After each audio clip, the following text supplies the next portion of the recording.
What is today? Tuesday? Mm-hmm. Today's Tuesday. Is this OU81 Tuesday? I think it is, you guys. What's up? Johnny Bean here. Exclusively Van Halen, the Van Halen show here on YouTube. So make sure you subscribe. Help us get to our next goal. Huh? 13,500 is the next goal we want to get to. We're pretty close. So make sure you subscribe. Tell your friends. And let's do a show right here on what channel is this? Hey, this is Michael Anthony right here, and you are watching exclusively Van Halen on the Johnny Bean TV. Keep it there. Woo! See ya.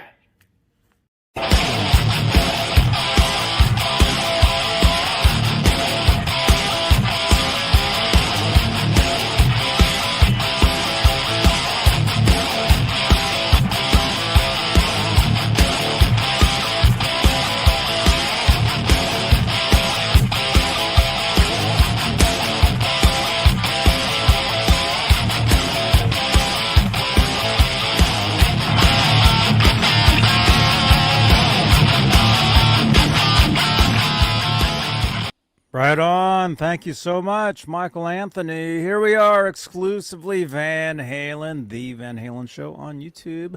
We're also on Facebook, we're on X, we're on Twitch, podcast, all that stuff, right, Mr. Mike? Indeed. It is true. The rumors are true. Yes, all of them. So, I think you're Mr. still Mike, on Meerkat and... Oh, we were talking about that last night. What was the Periscope? I was on Periscope. Meerkat I had, but I never used it. And then it just went away. Like it was there for like a second and then it was just gone. Hi, Janice. Getting some hellos here. What's up, you guys? Good to see you guys. And again, if this is your first time here, my name's Johnny Bean. This is Mr. Mike. This is the Van Halen show on YouTube. So make sure you subscribe. Tell your friends. Drop a comment down below on if you're watching this on the rerun. Comment down below. What did you? I don't know. We should give them a question. You know, some sort of a. Maybe we'll give them a quiz question. What do you think? That's a good idea. I got some of those once in a while. I'm kind of annoying with the trivia. Mm-hmm. What's a good Van Halen related quiz question that relates to balance? Oh. What do you think? What was the secret nickname of the world tour instead of the Balance World Tour? Maybe we'll get into that a little later. But that's a fun one. That's a good one. Drop your answers down below, and you might be able to even drop an emoji down below of that. If there is, is there one? There for may that? be. There has to be. There's got to be one. So drop those down below. And let's start the show. But hey, let's say hello to the top tier of channel members here on the YouTube side of Johnny Bean TV. Because channel membership, it really is a great way to help support the channel and support these shows. Top tier are the executive producers, and they get a shout out at the top of every talk show. They're currently Michael B, Music Therapy Laz, Majestic PB and J Cat, Flipper Carlin, CC, Bay Area Rich, Sherman Callahan, Nova 9, R Habs, and Janice Lala, the intern, who is here. I see you, Janice. We see you guys in the chat. Thank you so much for joining us. And yeah, if you're watching on replay, you don't even know it, but live we pushed the show back 30 minutes because we had some microphone technical we were just trying to get Mr. Mike set up, you know. With a name like Mr. Mike, you'd think I'd have all my microphone equipment set up and ready to go. Wait a minute. You mean like this? Hey, good looking movie. Back to pick you up later. Oh, Scott got it. Scott got our question. There you go, man. But I won't say it out loud. Anybody else, even after the fact, can write it in. And feel free to write a small essay about why it was called that. Yeah. Feel free to do that. Comment down below.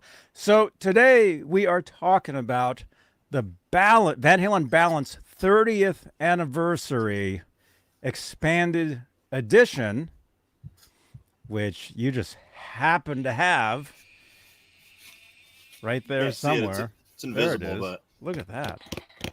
There's something in here, boys and girls. Amazing. Open me. So we'll see. Dude, that's a huge T-shirt behind you, too. That's an extra large. That's on your wall behind you. Yeah. No, I actually have, behind my camera here, I have 3 T-shirts from the 2012 and 2015 shows that I've retired. I've retired all my Van Halen shirts, never to be worn again. That's the sacrifice we make for certain weird things. Except for when we went to a year and a day ago to the Concord Pavilion, and I wore my Van Halen 93 tour T-shirt with the amplifier, the striped amplifier on the back, and all the tour dates in there. I had that one. Was that the one that had the shoes on the front? Yeah, I believe it is. The striped Converse? I have to look at it again, yeah. But yeah, that's what, yeah, it is. And I always thought that was one of my favorite looking Van Halen shirts from the modern, the semi-modern era, my lifetime. Unfortunately, they started before my lifetime. Hate to tell you guys in the chat.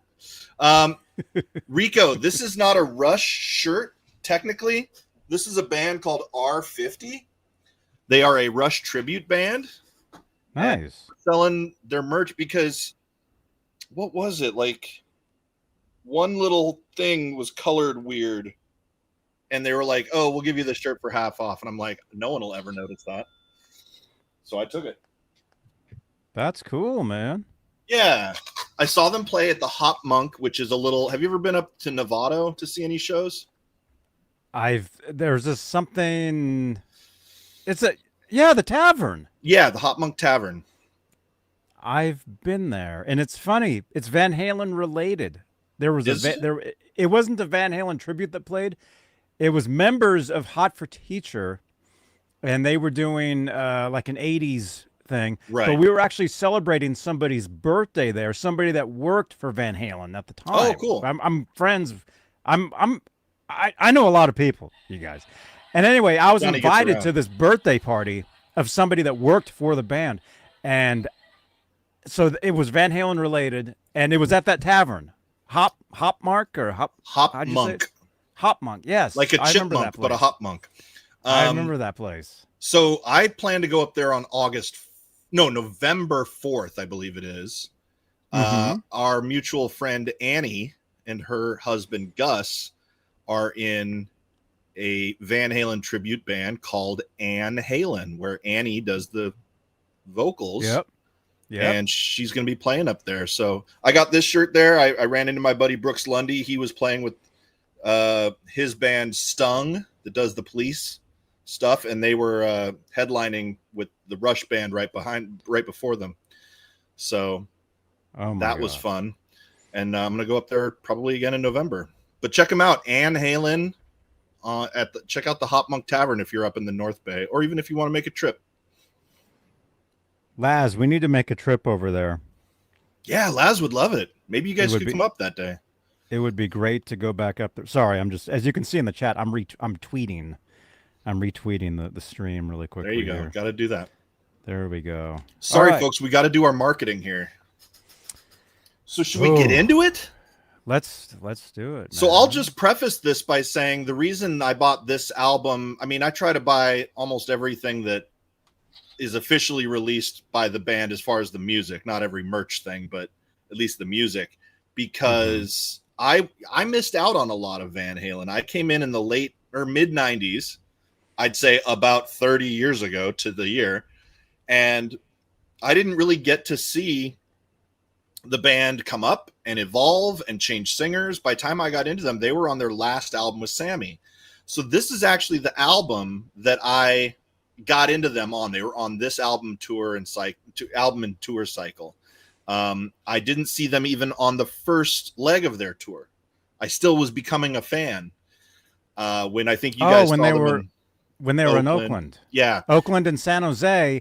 And then I want to say around Sammy's birthday, October, they played Shoreline. October 14th, the day after Sammy's birthday, was my first Van Halen show. I was there I was there, and one memory of that show I remember is at the end of the show, Edward took his headband off and he shot it out into the audience. Like boom, like a slingshot. I remember that. Yep. I actually don't remember that, but I'd love to see that. I recently posted, I think, on the Van Halen, exclusively Van Halen Facebook page, some photos that I found online that were taken, like professional photos taken of that show.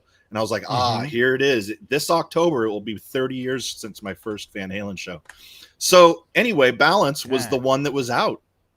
And that was the, if you went to vanhalen.com, van-halen.com back in 1995, one of the earliest rock band websites, because at least they had Warner Brothers behind them. It was all the marketing material for Balance. It was actually a Warner Brothers website. Right. It was hosted at Warner Brothers. Right. I remember walking out of, was it Shoreline? Yeah. The first two Balance shows, and we can totally get into this if you want, because there's so much stuff here. You guys know I can talk Van Halen all day. The Oakland show, that was the one where Edward got detained at the airport down in Burbank because he had a loaded GUN in his bag. Pew-pew, as they say online. Yeah. Pew-pew. And so that's why the show was postponed. We rolled up to there. I didn't think mine was Oakland. Postponed. Oh, I see. Oakland. On the first leg. Okay. The Oakland show was postponed. It said somebody was sick, but I don't think we found out later. We found out later. There was this thing called a newspaper. You know? Yeah. And I still have the newspaper clipping somewhere, and it did say that, you know, he was detained at the airport and because of a pew-pew in his bag. And then, let me see. So finally we went to that show. I ran into the lead singer of the opening band backstage, not backstage, but like in a hallway. Didn't even mean to. He was, what was his name? He was the lead singer of Slash's Snake Pit. Oh, I don't know the guy's name, but he's great. We're mutual friends with Alex Skolnick. So I remember Skolnick was like, hey, if you run into him, tell him I said, hey. And I just happened to run into him. And I remember it was Mother's Day. So Van Halen, when they made up the Oakland show, it was Mother's Day. The opener for that show, dude, was Shaw Blades. Who? Shaw Blades. Tommy Shaw and Jack Blades. Oh, who's Jack Blades? I don't know. Oh, but there he They're was. singing on that song that you sent me the clip of from your car. Oh, he was in Damn Yankees? Yeah, the singer from Night Ranger is Jack Blades. I got you. Okay, I didn't know that. I'll look a little more into Damn Yankees because you said you liked him. I only know the one song. You know who one of the guitar players was from I know Ted Nugent. Yeah, Ted Nugent. From Night Ranger. Oh, from Night Ranger? I wonder who. Could you tell me who? Yeah. Okay. Get some guitars. Turn around. Here we go. Tell me when. Hey, this is Brad Gillis from Night Ranger, and you're checking out Johnny Bean. Brad Gillis. So what I like about that clip is he has definitively told us how you're supposed to say that band name. It's not Night Ranger. Night Ranger. Night Ranger. Yeah. Did you know they were originally called Ranger? I did not. That was their first name, was Ranger. And was there another band named Ranger and they had to split it up by day and night? You guys be Day Ranger. We'll be the Night Rangers. We'll play the night shows. So anyway, 1995 comes along, and this was a tumultuous time for the band because, as we found out later, was kind of the linchpin of all the turmoil that came along, was the death of their longtime manager, Ed Loeffler. And when that started happening, a lot of drama came with it, and I think we found it reflected in Eddie's songwriting and Sammy's lyrics more than anything else. Would you agree with that? Yeah, I do remember when Ed Loeffler passed away. It was I remember seeing it in the paper. I want to say it was in '93 when that happened. Right. So in between the last album and this album. Yeah. Like right around or right before the Right Here, Right Now. The live album. Yeah. The tour. The tour part. And that's when egos started flaring, and people, as we hear Sammy tell it, people were whispering in Eddie and Alex's ears, hey man, why are you letting Sammy run the show? You guys it's your name on the band. Why don't you take over and do more things? And it was like, Sammy was kind of a really good band leader, whether or not he was the official, like, you know, leader of the band. He was good at managing things and keeping things in order. And they should, I feel like they should have just let him keep doing that if he had a natural talent for it. So you'll see a lot of that in this album. And what I think is beautiful is how they, even as a band, reflected it and brought it all into this album. And it was a dark time for music. Grunge, as we were talking about yesterday, grunge had almost come and gone since their previous album. And that changed the face of music on rock radio and stuff like that. Ron's here, right? Is Ron going to weigh in on his opinion of the grunge years? I don't know. I haven't seen him. He better come in here. I'm here for all his shows. What's all Billy Ray? Thank you so much, man. Oh, there we go. Change the lights. Change the lights. You know, folks, for a small donation, you can change the lights too. It's called a super chat. Don't you want to be super? I'm not opening this box. Do you want to see it open? Donations make it happen faster. Do you want to see what might be in here? So anyway, it's been 30 years, man. 30 years since we saw that show. That was my first Van Halen show. The first Van Halen album I ever bought, I literally went to the warehouse and started shuffling through all the Van Halen records. And I went, I got to get into this band. You mean the warehouse, not a warehouse. I went to the warehouse. Yeah, which was a record store. Right. That was yeah. But it wasn't even a record store to me. It was a CD store.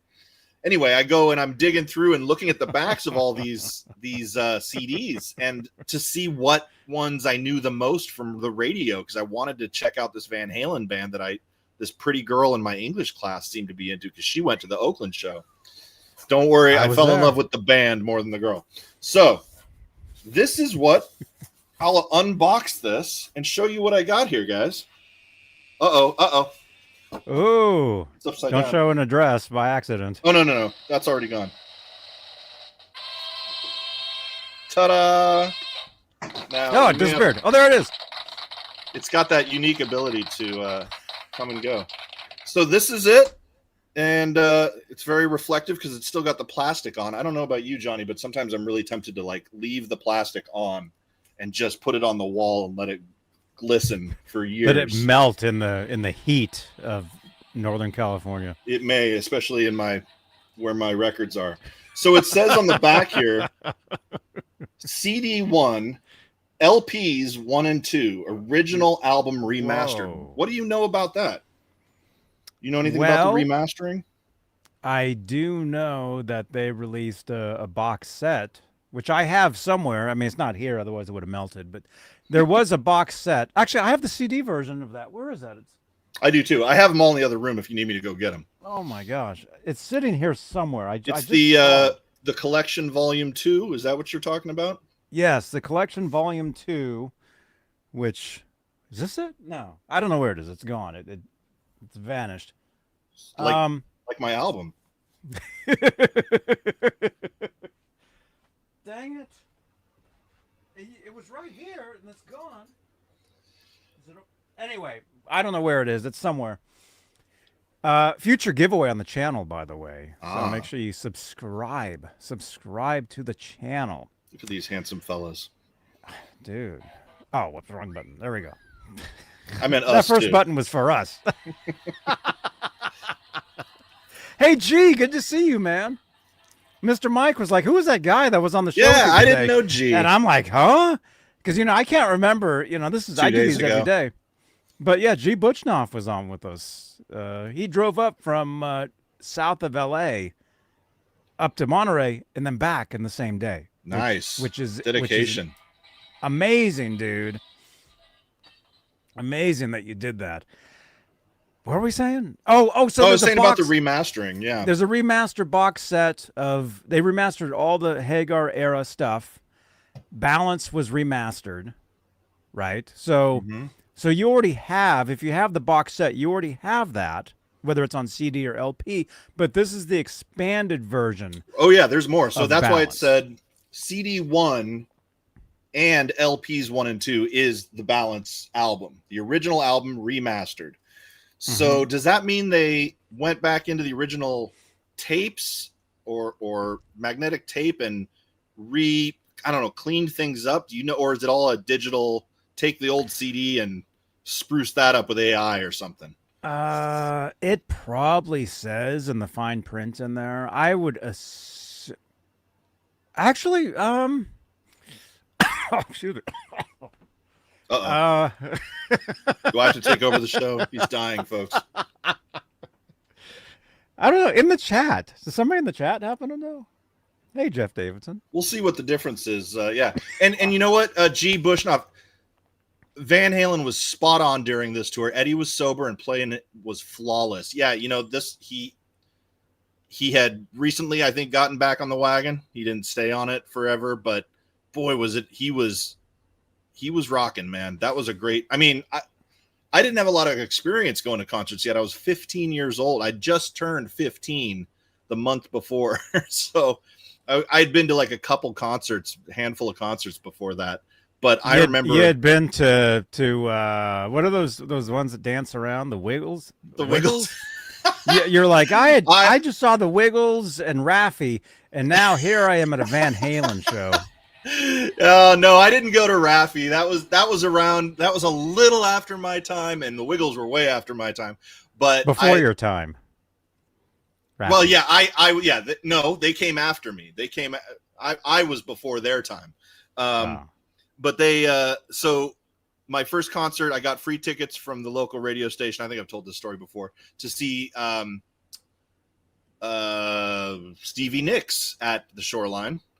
And I only knew a couple of her songs, so I just mostly had fun with my buddy rolling down the grass hill at Shoreline. But still a good show, as I recall. And then I saw the Eagles. This was 95, right when they had done that reunion tour. And I think my third might have been Boston or Tom Petty. I saw a bunch of those bands all in 95. And then Van Halen. Dang. And I was having a blast going to shows, because back then it was only $35 or something like that. $35 easy. Now it's, $100 to get on the lawn, it seems like. And yeah, Phelan has one of Eddie's best, fastest, and craziest guitar solos. I totally agree. VH Lyrics. There's some great stuff on here. That's a great one. So yeah, I'm going to open it up because it says CD2. There's a second CD in here. So it's got 2 LPs, which I believe the album is on 1.5 sides of those. So we'll check that out. CD Rarities, Crossing Over, Humans Being, and Respect the Wind. Johnny, I've never heard of these songs before. These must be deep cuts that nobody's ever heard before. Where would I have heard of these before? Tell me, where am I hearing these from? Oh my goodness. I know you're joking. I'm setting you up, man. You're joking. Oh, okay. Crossing Over was available on the Japan release of Balance. That only has one kid on the cover. That's right. Instead of the twins, which, contrary to popular belief, this is not Wolfgang. He was a little older than these kids. I think these kids were like 2 or 3. Maybe a little older. The cool thing was, at the end of the concert, on the big Jumbotron screens, it had like live action footage of the album cover. It came to life. And they're like screaming. They're like, ah! One kid pulls the other kid's hair. He's pulling the other kid's hair. And he's like, see you next time. See you next time. And they're waving and stuff. I kind of remember that. Yeah, I remember it. I hope that's on the DVD. So there's those 2. So that's Crossing Over. I didn't get the Japanese version of the album. It did show up one other place. Do you know where? Yeah, it was a B-side to Can't Stop Loving You. That's where I got it. And that was at the Tower Records in Dublin, California. That's where I got that. It's funny. I do that with movies too. I know where I saw every movie. I know which theater I saw any movie at. And I remember where I bought most of my albums. So, cool. Okay. I got it at Rasputin's on Telegraph. You were when close they were on to the those cool when they were on the spots. corner. Yeah. So check this out. We're taking the plastic off, which it's heartbreaking to do, because it's got this cool little sticker here. And the sticker says 2 LP remastered version with the first complete album on vinyl for the first time. Not sure that's true. And exclusive etching on the 4th side. I wonder what that'll look like. CD 1 is the remastered album. CD 2 is the rarities and previously unreleased live 1995 performance from Wembley Stadium in London, England. And then a Blu-ray with promo music videos. So again, going back a little bit, that's Crossing Over, which I believe they dedicated to Ed Loeffler. It's a very haunting song that seemingly from the title is about death and dying, losing somebody. Or can be interpreted in other ways as well. I'm quite sure, because the singer is saying about I'm crossing over. So what does that mean to you when you listen to it? And then the other ones are Humans Being and Respect the Wind. What are those from? Those are from a movie called Twister. Oh, which yes. I actually only went and saw the movie 5 times in the theater, only to hear the Van Halen song. It's right in the middle. Humans Being. Once was enough for me for that movie. I hate to say it, but I kept going, because especially at the end of the movie, that's the only place you heard Respect the Wind. Like, it took over the entire ending credits. Which so is pretty cool. An instrumental. Is it just Eddie? I think it's Eddie and Alex are credited on it. Alex on piano. He's on piano. Edward on guitar. And if you wanted to get that back in the day, and probably still today, it was on the what do you call it? The motion picture soundtrack. Well, no, there was 2 soundtracks. There was the regular soundtrack that was on like the orchestrated soundtrack. So we call that the score. Yeah. The score. Yeah. That was on the score. Which is somebody else. Some other musician scored the movie. But on the soundtrack, which had Red Hot Chili Peppers, Tori Amos, Goo Goo Dolls, I'm trying to remember who else was on there. I thought it was a pretty good soundtrack. The one that performs a lot now with Robert Plant. Alison Krauss. Alison Krauss was on. Correct. That. She had a good song on there. Mark Knopfler had a song on there that was good. So there was some good stuff on that, but it started off with Van Halen's Human Beings. This was 1996, and I think the rumors were already spinning that things were crumbling, or maybe that he had left the band around the time that soundtrack came out.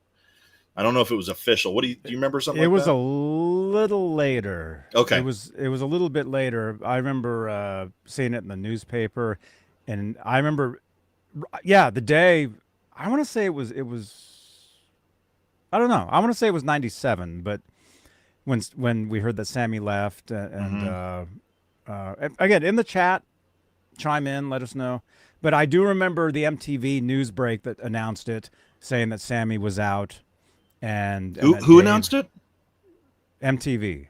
Oh, MTV News or something like that. MTV News, announced that Sammy was out, and that Dave was coming back. I guess it would have been 96 then, because they definitely broke up in 96, which is the same year as the album. It was the best of Volume 1. Well, God, that came out that also came out in 96. So that was a busy year for them. That's like what broke him up. Was that Dave said he was Father's coming... Day 97? Jeff Davidson says. Okay, so it was after that best of. So June. Roth came back to do a couple new songs. Right. Sammy always said, "Oh, he called me up on a Sunday or a Father's Day." 96. But I think it was 96. Yeah. We're talking almost 30 years ago. I know. But I remember this stuff. It was tumultuous because I just decided I'm in love with this band. These guys speak to me. I don't know why. They feel like you just saw them in concert. You just bought their new album, and next thing you know, they're busting up. They're not a band anymore. But I hear next thing I hear is, oh, Dave's back, and here's this greatest hits album with 3 new songs from him, right? No, 2 new songs. Two new songs, but technically, the Humans Being was still new enough where it was still like a new track. Right. It was a place where it was the only official Van Halen album that had it on it at the time. Right. That's right. Well, there's the soundtrack, and then there was the best of. So, best of 96, you get all the old stuff, which I'm still a little weirded out that they didn't put Hot for Teacher on the best of Van Halen. That seems weird. And it should have been a double album. But they had 3 new, quote unquote, new tracks that had never been out on a Van Halen record. So Humans Being, Me Wise Magic, Can't Get This Stuff No More.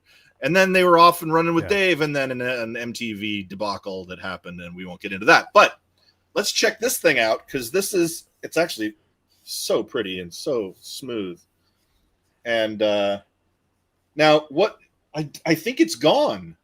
There was something on the back of this that was kind of an inside joke, and now I don't see it. Do you know what I'm talking about? Like the Coke can or something? The Coke can. Bro, it's gone. Coke Oh my said, no, God. thank you. So the story there was that they were forced to sell Pepsi their song Right Now. And they weren't thrilled about it. So on the next Crystal album, Pepsi stuff. for Crystal Pepsi. Stuff So they is put a little delicious. Coke can right over. I thought it tasted like regular Pepsi. They just took the coloring, the I food know. coloring out of it. So wasn't it right over here that there was a Coke I don't can? know. I'll have to find the old CD. It's somewhere, but I don't have it in my house. Okay, let's check this out. Hopefully it doesn't green screen it out, but Ooh. okay. Now these are different. Well, Oh, no. weird. Oh, now it's gone. Oh, now it's back. So these photos are different ones than the is the Sammy one the same? No, the Sammy's different. All of them are different. Check it out. We can actually A/B because Yeah, what you got? I There you go. I have something here that's pretty cool. Yeah, they're all different. So this was- Sammy's still touching his mouth. This was the Alex looked through his sunglasses instead of over the top of them.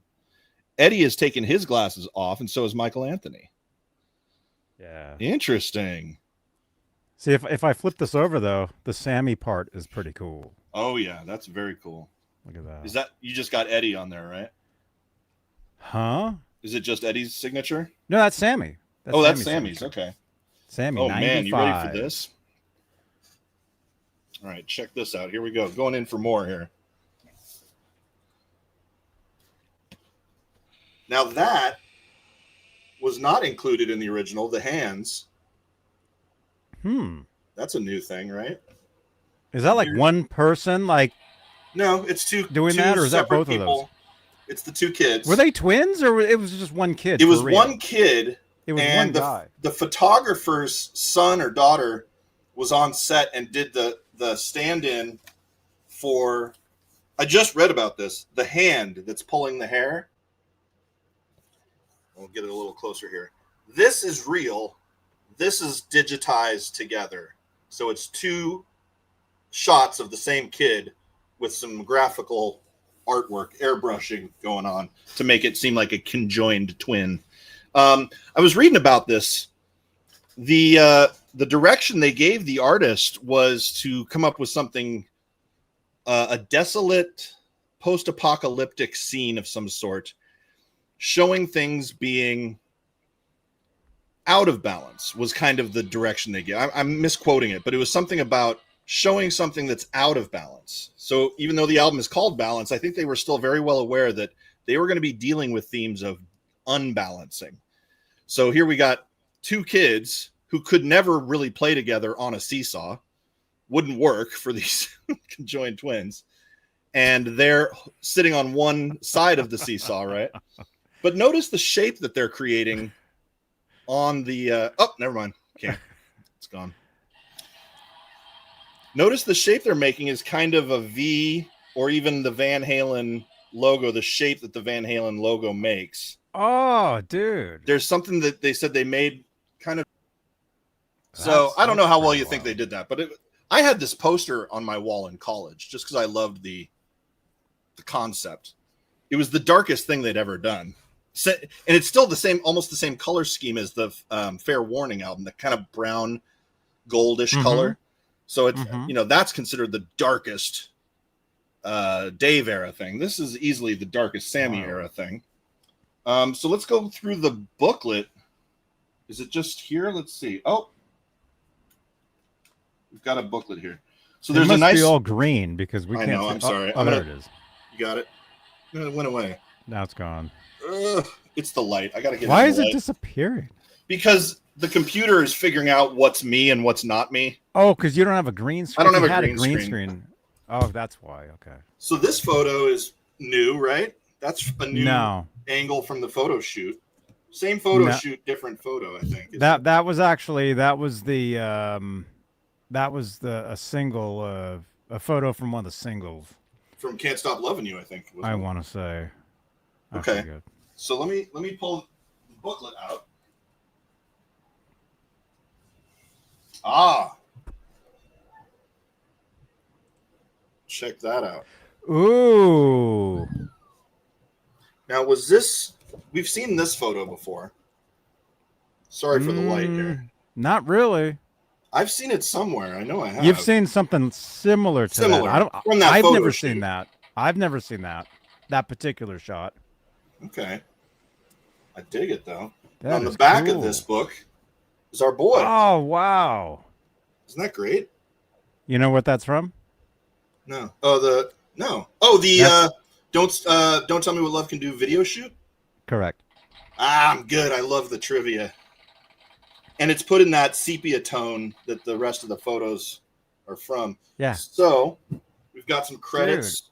This. Wow. The original artwork without any labeling on it is featured down here. Oh, cool. And again, this was produced by Bruce Fairbairn. Do you know anything else that Bruce Fairbairn ever produced? I want to say either Aerosmith or Bon Jovi, I think both. or both. What about, we were talking about Alanis Morissette yesterday. Did he do that one, The Jagged Little Pill? No, that Who was was that? I that was mentioned Glenn. That was Ballard. Glenn Ballard, I who guess would I go on to confused- work with Van Halen for the 04 tracks.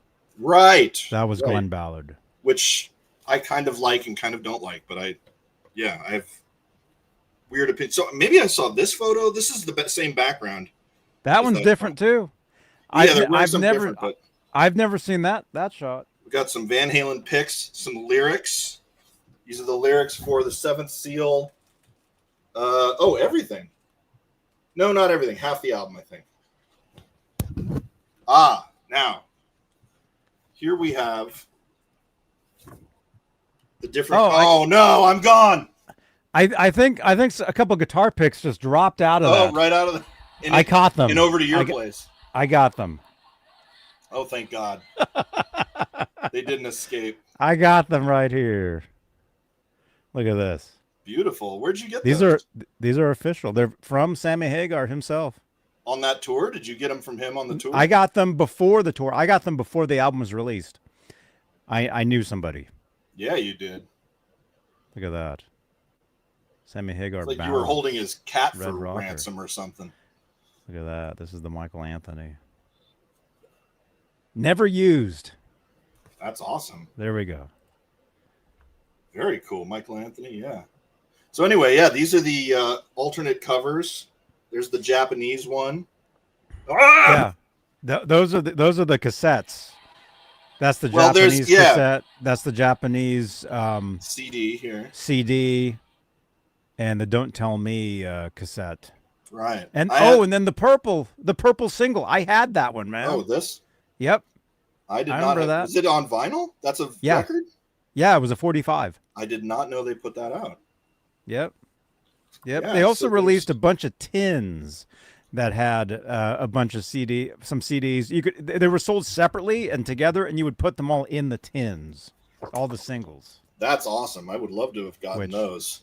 They're probably on one of those pages, I would assume. Well, let's see. So this just had "Don't Tell Me" as the single, the A side, and the B side is Baluchitherium. Oh yeah, I'm gonna say that's how you say that. I could never pronounce it, so I don't know. Yeah, I kept calling it Balchithrium or something like that, but there's a U in there as well. So anyway, yeah, this is the back of that single. We got some more beautiful photos. Check these out. Oh, cool. Oh no. I gotta turn that off. Hang on. You turn off my effect. We'll see your My disgusting bedroom. I'm in my bedroom, by the way, guys, because it's like 90 degrees in the rest of my apartment right now. So I'm not messing with that. But yeah, let's turn that off for a second. So here you go. Oh, that's much better. Yeah. Oh, At least cool, do it for this. Man. So Look at they're that. looking through a weird piece of glass that's distorting them here. And that one Wild. is from Don't Tell Me What Love Can Do. Is that the one of the covers of that? I've definitely seen that one. Maybe it was in the original book. What's it called? It's kind of weird. The Don't Tell Me What Love Can Do video shoot photos they used for Can't Stop Loving You. Well, Single? here they are. And these are the Oh, other yeah, right records there. that were There in it the is. tin. Is it focused? Here, it's out of focus here. Hang on. There you go. So this Yeah, is the so Can't there's- Stop Loving You one. I had this on yeah. CD, and this had crossing over on it. Mm-hmm. And here's the Don't Tell Me What Love Can Do. But there's two versions of that. I think I had the Oh. bottom one here. Can't Stop Loving You. That's Maybe the I same. had this one. That's Oh, it all is. the I'm sorry. same. I can't read it. It's all the same, yeah. Backward. Well, this is a 45. Yeah. Oh, I and this probably- is the Japanese. This is the Japanese one, I think. I probably still have that 45.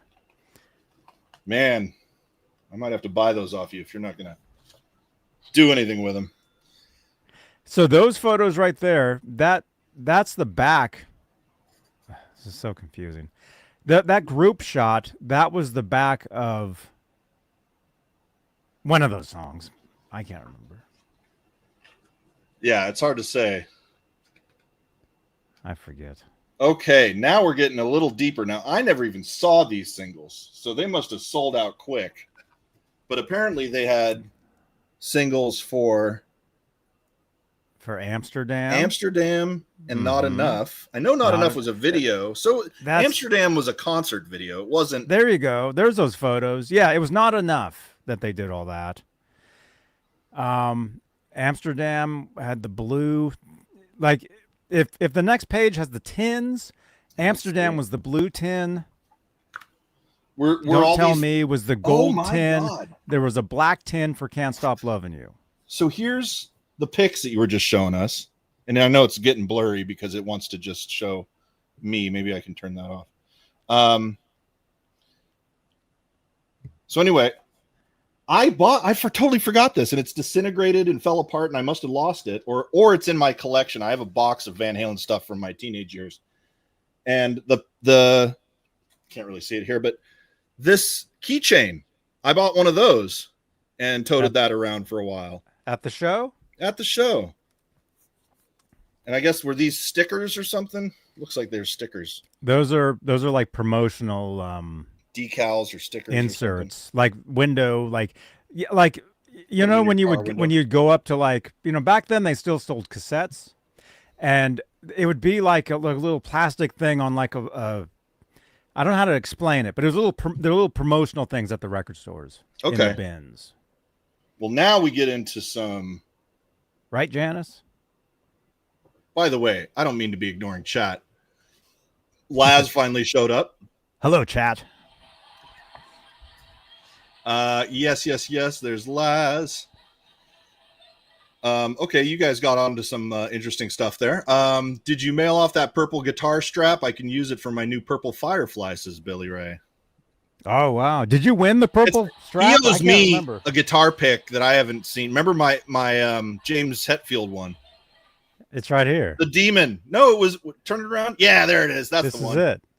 It's like a big spider with fangs. Or So something. I'll be up there in like a couple weeks time or something. do it. We We'll got do to it, man. I got to get you this. I can't play guitar until I get that. So this is the live show. Beautiful pictures from the live show. Yep. Our boys. The show in at Wembley. Oh, is this the Wembley show? Probably. Huh? Mhm. Now, did they film that or just record the audio? They recorded the audio. It was played on the radio, and I had, well, technically, I guess I still have it somewhere. Not the CD. I sold them. I had the live version of that, like in 90. Like on a tape? Like you taped it off on the a radio? CD. Oh. It was on a CD that I There's bought. Ron Gunner, my favorite guy. We were just Yo. talking about you. Where the heck you been? Tony Montana. So Now here's your tins. Those are the tins. The gold is Don't Tell Me. The blue is Amsterdam, and the black is Can't Stop Loving You. This is gold. It looks like I had silver to me, those. but you're It's saying that gold. was more gold colored. Yep. And this is I from had the photo shoot from the back of the album. them. This was our first look at Eddie's short hair. What did you think about Eddie's hair when you first saw it cut down short? Technically, I saw it before that because he had his hair cut in '93, the end of '93. Right. But I So meant in '94, you saw him with the short hair in '94, and then when the album came out, everybody saw it. Yeah, This was all new to me. So there you go. That's the booklet. That's an awesome booklet, man. It's pretty cool. And here's the vinyl records. And, a vinyl record looks like a vinyl record, but this one has... But side D... Well, before I get into that, there's the I don't know, what do you call the label in the center here? What would you call that? The label. So let's look at both of them. Boop, ba-doop, ba-doop, boop, boop. Here we go. So this is this 1 or 2? This is side 1 and side 2. By the way, really quickly, let me just say we have 95 people watching right now. Woohoo! Hey, that's wakey, perfect. wakey, Ron. The album's from 1995. We have 95 watching. Thank you so much, you guys. It was a good year. So I don't know if you can see this, but it's kind of that gold colored and it just says Van Halen. There's a logo here. It's hard to see, but you can kind of see the logo there. And it's got the title of the tracks on there, original album remastered. It looks the same on side A and side B. Now side C looks the same and has the last few tracks in the album. This one is side 4, right? Or side D. And we got logos tripping out, man.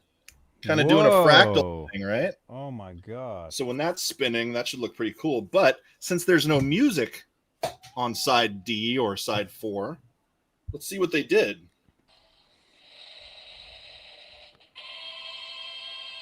Who's that guy? Hey, there's me in the background. I don't know his name, but it's the Vitruvian Man, as drawn by Leonardo DiCaprio. No, not him. That was a joke, guys. Where's my laughing sound effect? There we go. The Vitruvian Man, showing how he spins her all the way around on this thing. See that? And when I had it up there before, here's my background. He's back there too, because that was what was printed on the CD back in the day. It was a beautiful tan background of Leonardo da Vinci's Vitruvian Man, which is perfectly balanced in a circle. Did you ever notice that?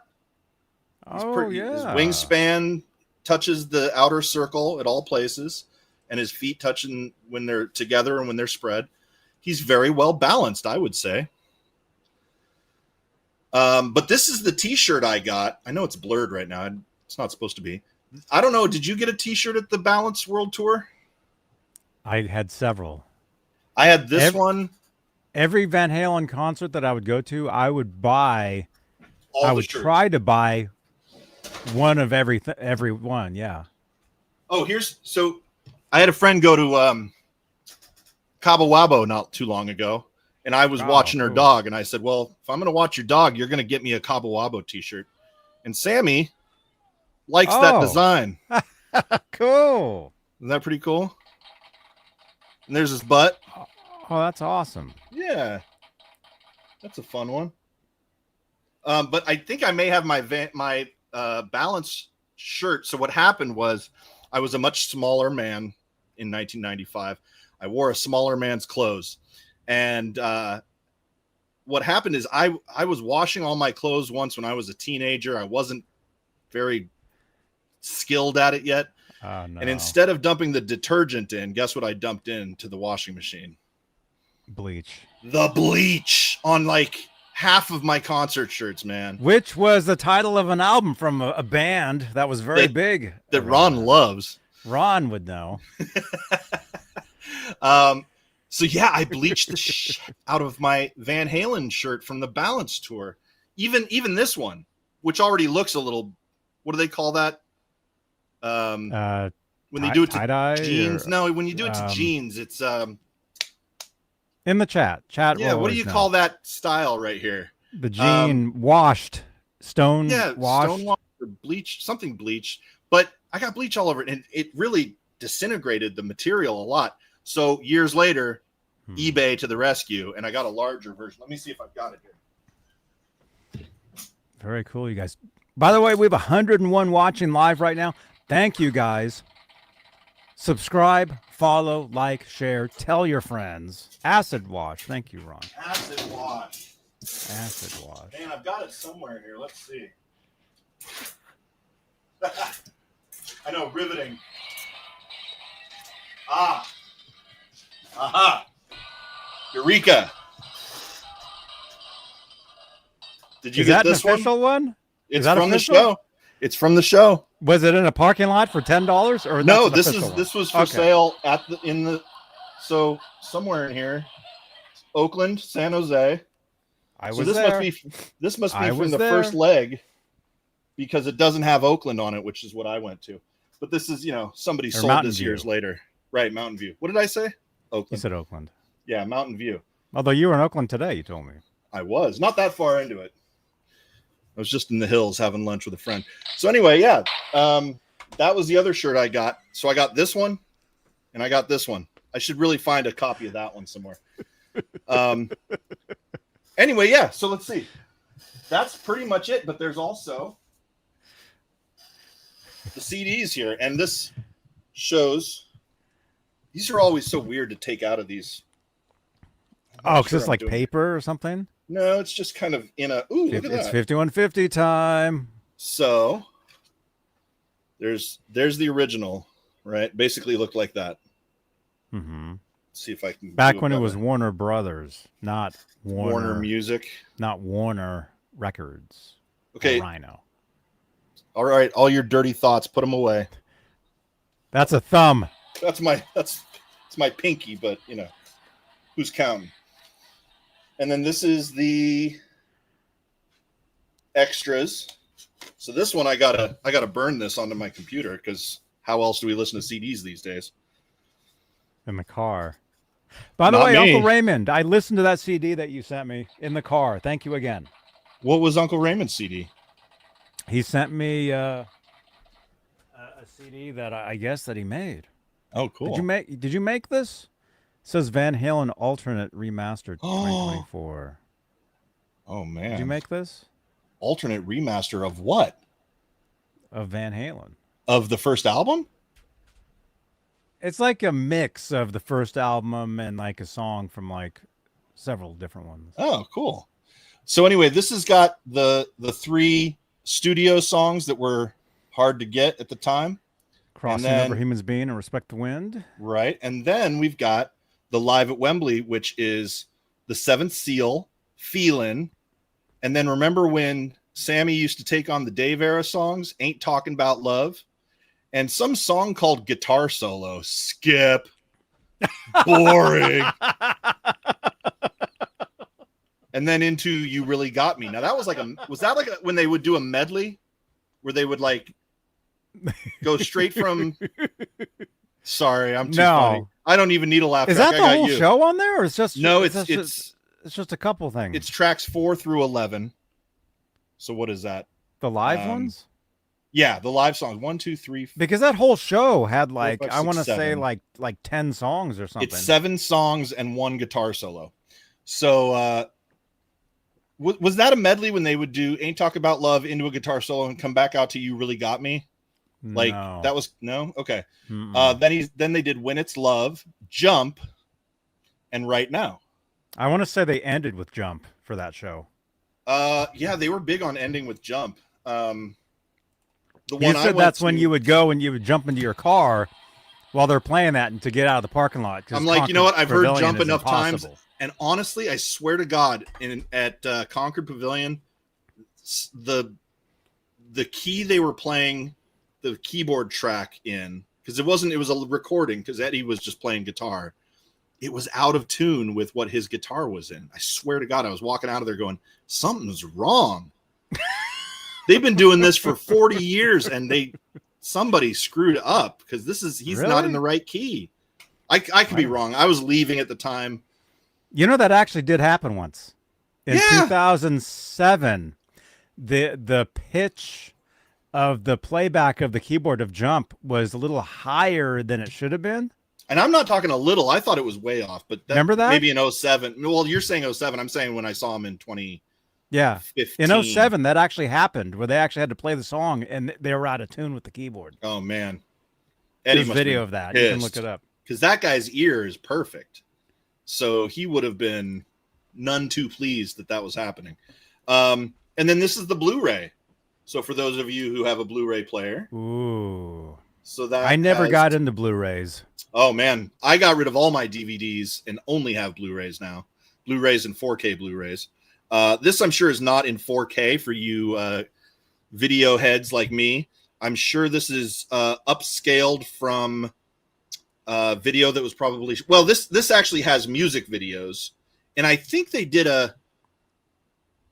I don't know if they did a 4K restoration, but like the Humans Being video was remastered and maybe some others. I'll take a look at these and see what the specs are on them, but I bet these are up to standard HD, not standard def, which is 480p.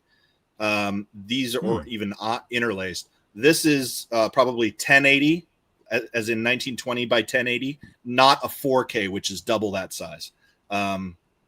Because it's a Blu-ray, it doesn't say 4K Blu-ray, so, which is fine. This is the best the music videos have ever looked. If you ever had the best of Volume 1 DVD, yes, those were only in 480 lines of resolution, and now we're at 1920 lines, almost basically what we might call 2K. So that's it, wait folks. A minute. So what videos are on there then? Is it the official videos from Yes, it is the album?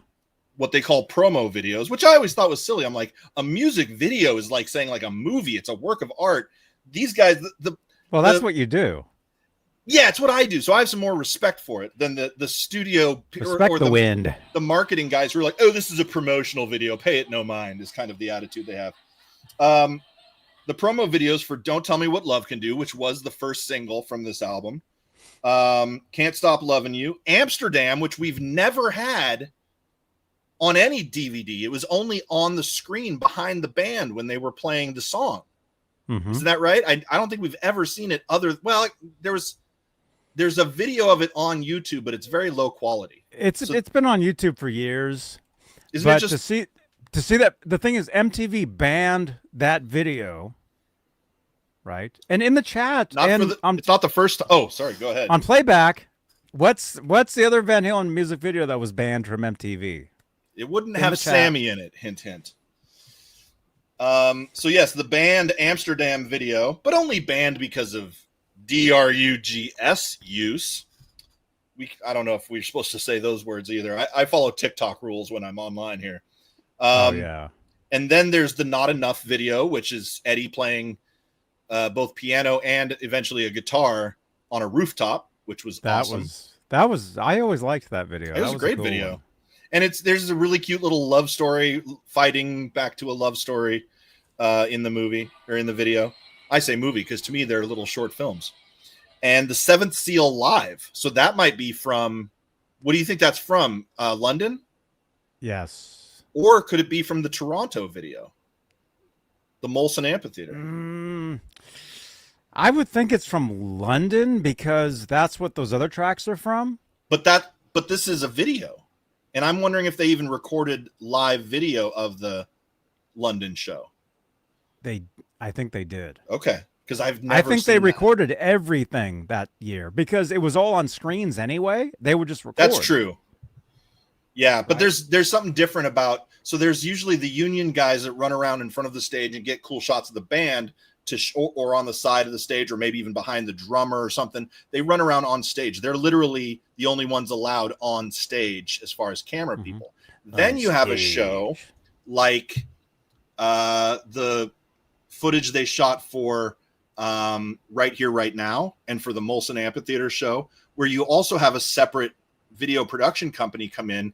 They've got cranes, motion picture cameras. I think they may have. I think they shot the Right Here, Right Now stuff on actual celluloid film, not just video, but I could be wrong. And so, yeah, you see it like in the shots. You can see the background, the crane coming down from somewhere over the crowd. The Right Here, Right Now. Wait a minute. Gee, were you at that show? Oh, that was filmed. A couple people got in it. Fresno. Ron, did you know that?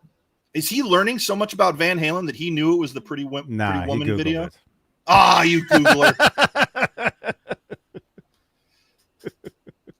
Did you hear the difference in the mix and sound of the songs? I haven't even played it yet. I literally just opened it backstage recording. He's talking about this. Oh, that one. I can't wait. Yes, I did hear a difference. Hey, man. And if you can tell me how I can get a copy of that, you let me know. I'd love to hear. I'll let you borrow this. When you get this. Well, that and I gotta get a new. Let me show you this.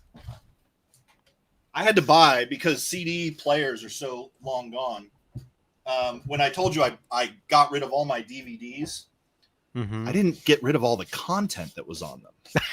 Of course, I got a Blu-ray, an external Blu-ray player, and burned all my DVDs onto a hard drive, and then sold the actual discs. So I've got every movie I've ever bought and CD, every CD.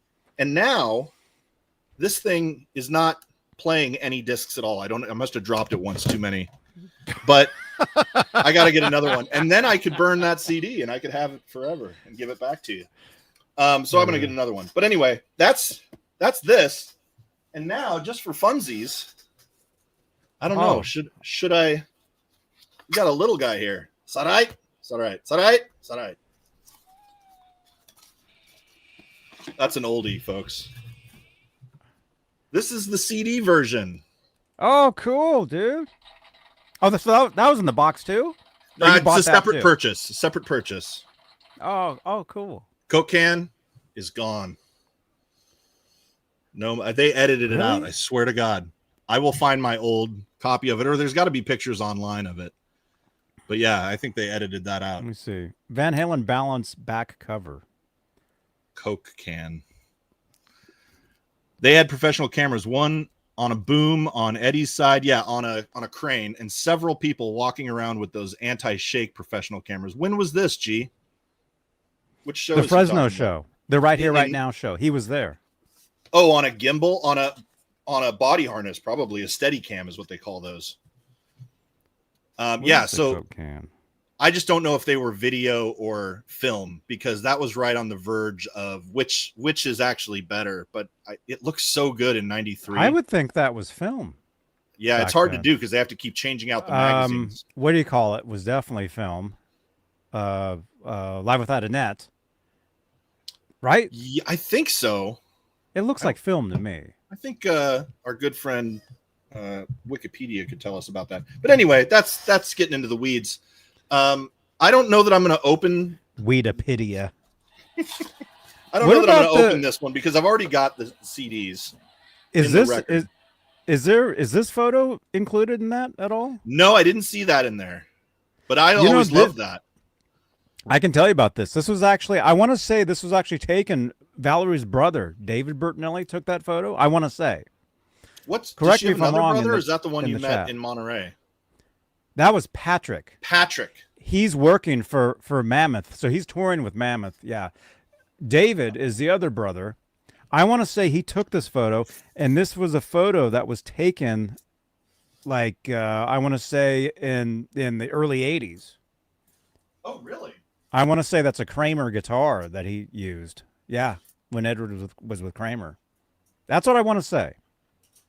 Some of you guys might. I did not know that. I thought that was a new thing, and it was like, I don't know how well you can hear me, but I thought that was a new thing that. I can sort of hear you. Okay, hang on. No, I can hear you good. Live Without a Net was definitely shot on film. Awesome. Robot says. See, I was at the show. That's I sat next to the cameraman. Really? That's cool. If it's shot on film, they could go back and remaster that. I want to say it was shot on film. Speaking of that band, it looks like it. Remember this? Cool. I saw you at that show. Yeah, we hung out. I came all the way down. It was a 3-hour drive.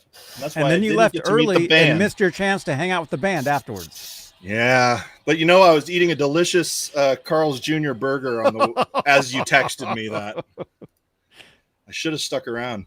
Oh, man. The 2 songs on Right Here, Right Now that were filmed at the Cow Palace, Man on a Mission and Spanked. Wait, really? I mean, it's funny because you see like a given song, they'll switch between concerts because Sammy's wearing different clothes and Eddie's wearing different clothes, but the set is all the same. The stage all looks the same. And I'm pretty sure he uses the same guitar for each song. The thing is, there is audio of not the first night. One of those, like we're going back to Right Here, Right Now. Mm-hmm. That's what they're talking about. There is audience recording of that show out there, and you can hear during Pound Cake, Edward breaks a string, switches guitars. So that's why they interchanged the footage of him playing a red Music Man during Pound Cake and then his regular gold one. I always loved the live Right Here, Right Now. The look of that video. I think it's really nice looking video, and it's just in standard definition. We need a high def or 4K re-release of that, and they could put that out without making any physical. They may release a few physical copies, but they could sell that online because people just watch stuff by downloading it these days. Yeah. So I don't know. What do you think? I think I'm going to keep this one closed because it's a mini version of the one I already showed you, and it just kind of looks cool on the shelf. But it's the 2 CDs. Includes. Does that one have the Coke can on the back? No, that's what I was showing you. It's gone. It was right here. It was on the ground. Really? I swear. Gee, do you know? We can look online. I'm trying to find a photo I'll bet online. You the lawyers went through and said, all the photos. Oh, wait. Exhibit A, mystery Coke can. Wait a minute. Exhibit A. Okay, it was. It was the very bottom right-hand corner of the back. You see a Coke can sitting there. Yeah. Let me see if I And can... it is gone, baby, gone. Oh, they zoomed in is what. Well, I think they did that on the other one. This one looks about like the original CD. Here's the back of the original, and you can see it right there in the corner. Yeah, you might be right because the shadow is different. See? That's a Coke can sitting right there. They also may have done some airbrushing to make it look a little different, or AI. I could literally do that on Photoshop, take out that Coke can in about 12 seconds. You literally draw a circle around it, say, get rid of this object, and it fills it in with whatever was around it. On my photos, you need to put in a Waterloo can. Is that your new beverage of choice? Because you're such an ABBA fan? It actually is, if they happen to be listening right now. If they are or not. Well, it's because Waterloo. you like playing those ABBA songs with your ABBA band, right? There's that, too. Waterloo. Okay, that's my Van Halen unboxing for the day. I hope we kept it semi-short. About an hour there. We have 108 watching right now. You guys are awesome, man. You know what I'm going to do? I'm going to go over here because I'm watching it on my other screen here. I'm going to click a thumb. I'm going to smash that thumbs up. Smash that thumbs up. Everybody, log into the accounts you guys normally troll me with and smash that thumbs up with those, too. AAE, I agree. The 90s was a fun time for Van Halen, even though there was a lot of tumult and drama.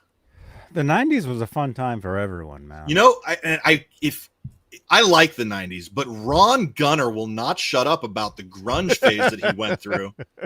If you get him talking about grunge, he'll go for days and days. Smash the hell out of it, Lewis.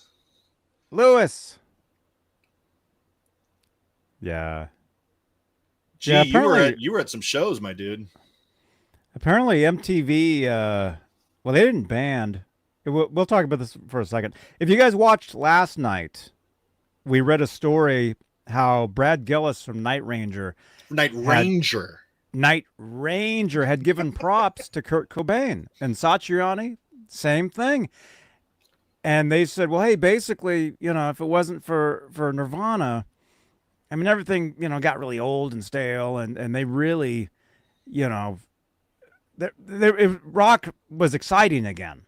Yeah, it was so new. a lot of bands, including Van Halen, you listen to "Don't Tell Me," it's grunge. The whole look, it was heavy. Yeah, is grunge. They went heavy on that album. Darker, deeper, heavier sound. And who did they take as their opening act on the previous tour? You remember? 1991. 91. Well, I guess that was 2 tours ago. Alice in Chains. Alice in Chains. One of the big 5. Man, I was there. I would have loved to have seen that, but I was like 10 years old. I wasn't going to concerts yet. And I wasn't even into the grunge stuff until years later. I did a weird like roundabout through classic rock to get to whatever was modern in the 90s. It took me a while to catch up. What was I going to say? I was going to say something. Oh, anyway, in the 90s, there was another band that we kind of talked about last night, one of my favorite bands called Veruca Salt. They had released a music video that they had pulled from MTV. Oh, really? Because they ended up not liking the video. And I was going to say, MTV in the 90s, seems like there was a lot of videos. The Van Halen one, they pulled, MTV pulled, themselves. But today, because of YouTube and because of people, these bands releasing the stuff now, there's a lot of cool stuff that we're seeing 30 years later. Yeah. They named the band after the Veruca Salt character from Willy Wonka and the Chocolate Factory. That's right. I want it now. That one. Yeah, and I was telling you that I love that in Volcano Girls, which actually was like a secondary hit after Seether was a big like indie hit for them. I thought Volcano Girls rocked even harder, and they do a little ode to the Beatles' Glass Onion in that song, if you're into that. So G. Bushnoff says Alice in Chains was for one leg, but when they rolled through Fresno, it was Baby Animals. I think I've heard of that. Oh, yeah. Would I know Baby Animals from something? You would know Baby Animals because the lead singer at the time or at some point was married to this guy. You're watching Johnny. You're watching this motherfucker on wherever you're watching it. Just watch him. He's a legend. Thank you so much. Did he not believe that was your name? He started laughing at your name. He couldn't believe it was me. There you go. Told because of the shit shows they played instead of music. It was music TV, not the real life. Okay, Ron, it was called The Real World was the name of the show. And that happened mid-90s and forward. From the early 80s through the early 90s. It was almost all music, except for an awesome trivia game show. Do you remember that? Remote Control. I loved that show. That was fun. Ken Ober, rest in peace. Colin Quinn, right? Colin Quinn did it eventually, I think. He was on there, and then who was Adam Sandler did sketches on that show. Adam Sandler before he was on there. Saturday Night Live. Yeah. Was it Kari? Was it Kari? Kari Wurr? Was that her name? She was on that. She went on to do other stuff, I guess. But what was I going to say? No, MTV. That's when they started doing, like, there was a show called Real World, and there was a San Francisco edition. That was the first season, and it really brought San Francisco out, to you guys. It was pretty cool, dude. The '90s was pretty awesome. Especially, let's go back. Especially Bay Area. There were so many bands that came out of here from there that you guys all know. Well, I was thinking about, you mentioned yesterday, of course we know Metallica came from here back in the 80s. And the Green Day came out of here in the 90s. I don't know if this counts, but Counting Crows, at least Adam Duritz, grew up in like Danville, Alamo or something like that. And I think he went to New York and started the band over there, but I've heard that the song Hanging Around is written about like Berkeley and stuff like that. Really quickly, we were chatting, Ron and Bayer, Rich and I were in this, first season was text. New York. Okay. we're in this text chat, and we were kind of talking about some stuff that we had talked about last night. I didn't know. Well, I did know this.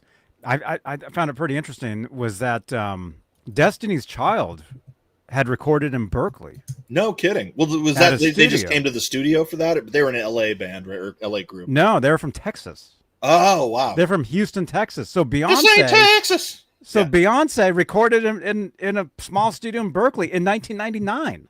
Before she was just Beyonce. And then yeah, right. You're right. Third season was San Francisco. I thought for some reason I could have sworn it was the first. Maybe it was the first one I watched, but It was New York, San Francisco, New York something, and then San Francisco because it was probably the third season. L.A. Do you or remember England. Puck from that season? Yeah. The punk Mhm. rocker guy. Do you know where he was from? Mm-mm. San Ramon. Oh, no way. My old boss worked with him. She's That's like, where he's from. Puck. Well, that's where I grew up. Yeah, but That's you where you lived grew there up. for a minute. I lived there. Yeah, I'm there every week. My old boss was like, he thinks he's such a hotshot because he's on a TV show. Puck is not his name. His name's David. He's just a guy. He was just a dumb kid.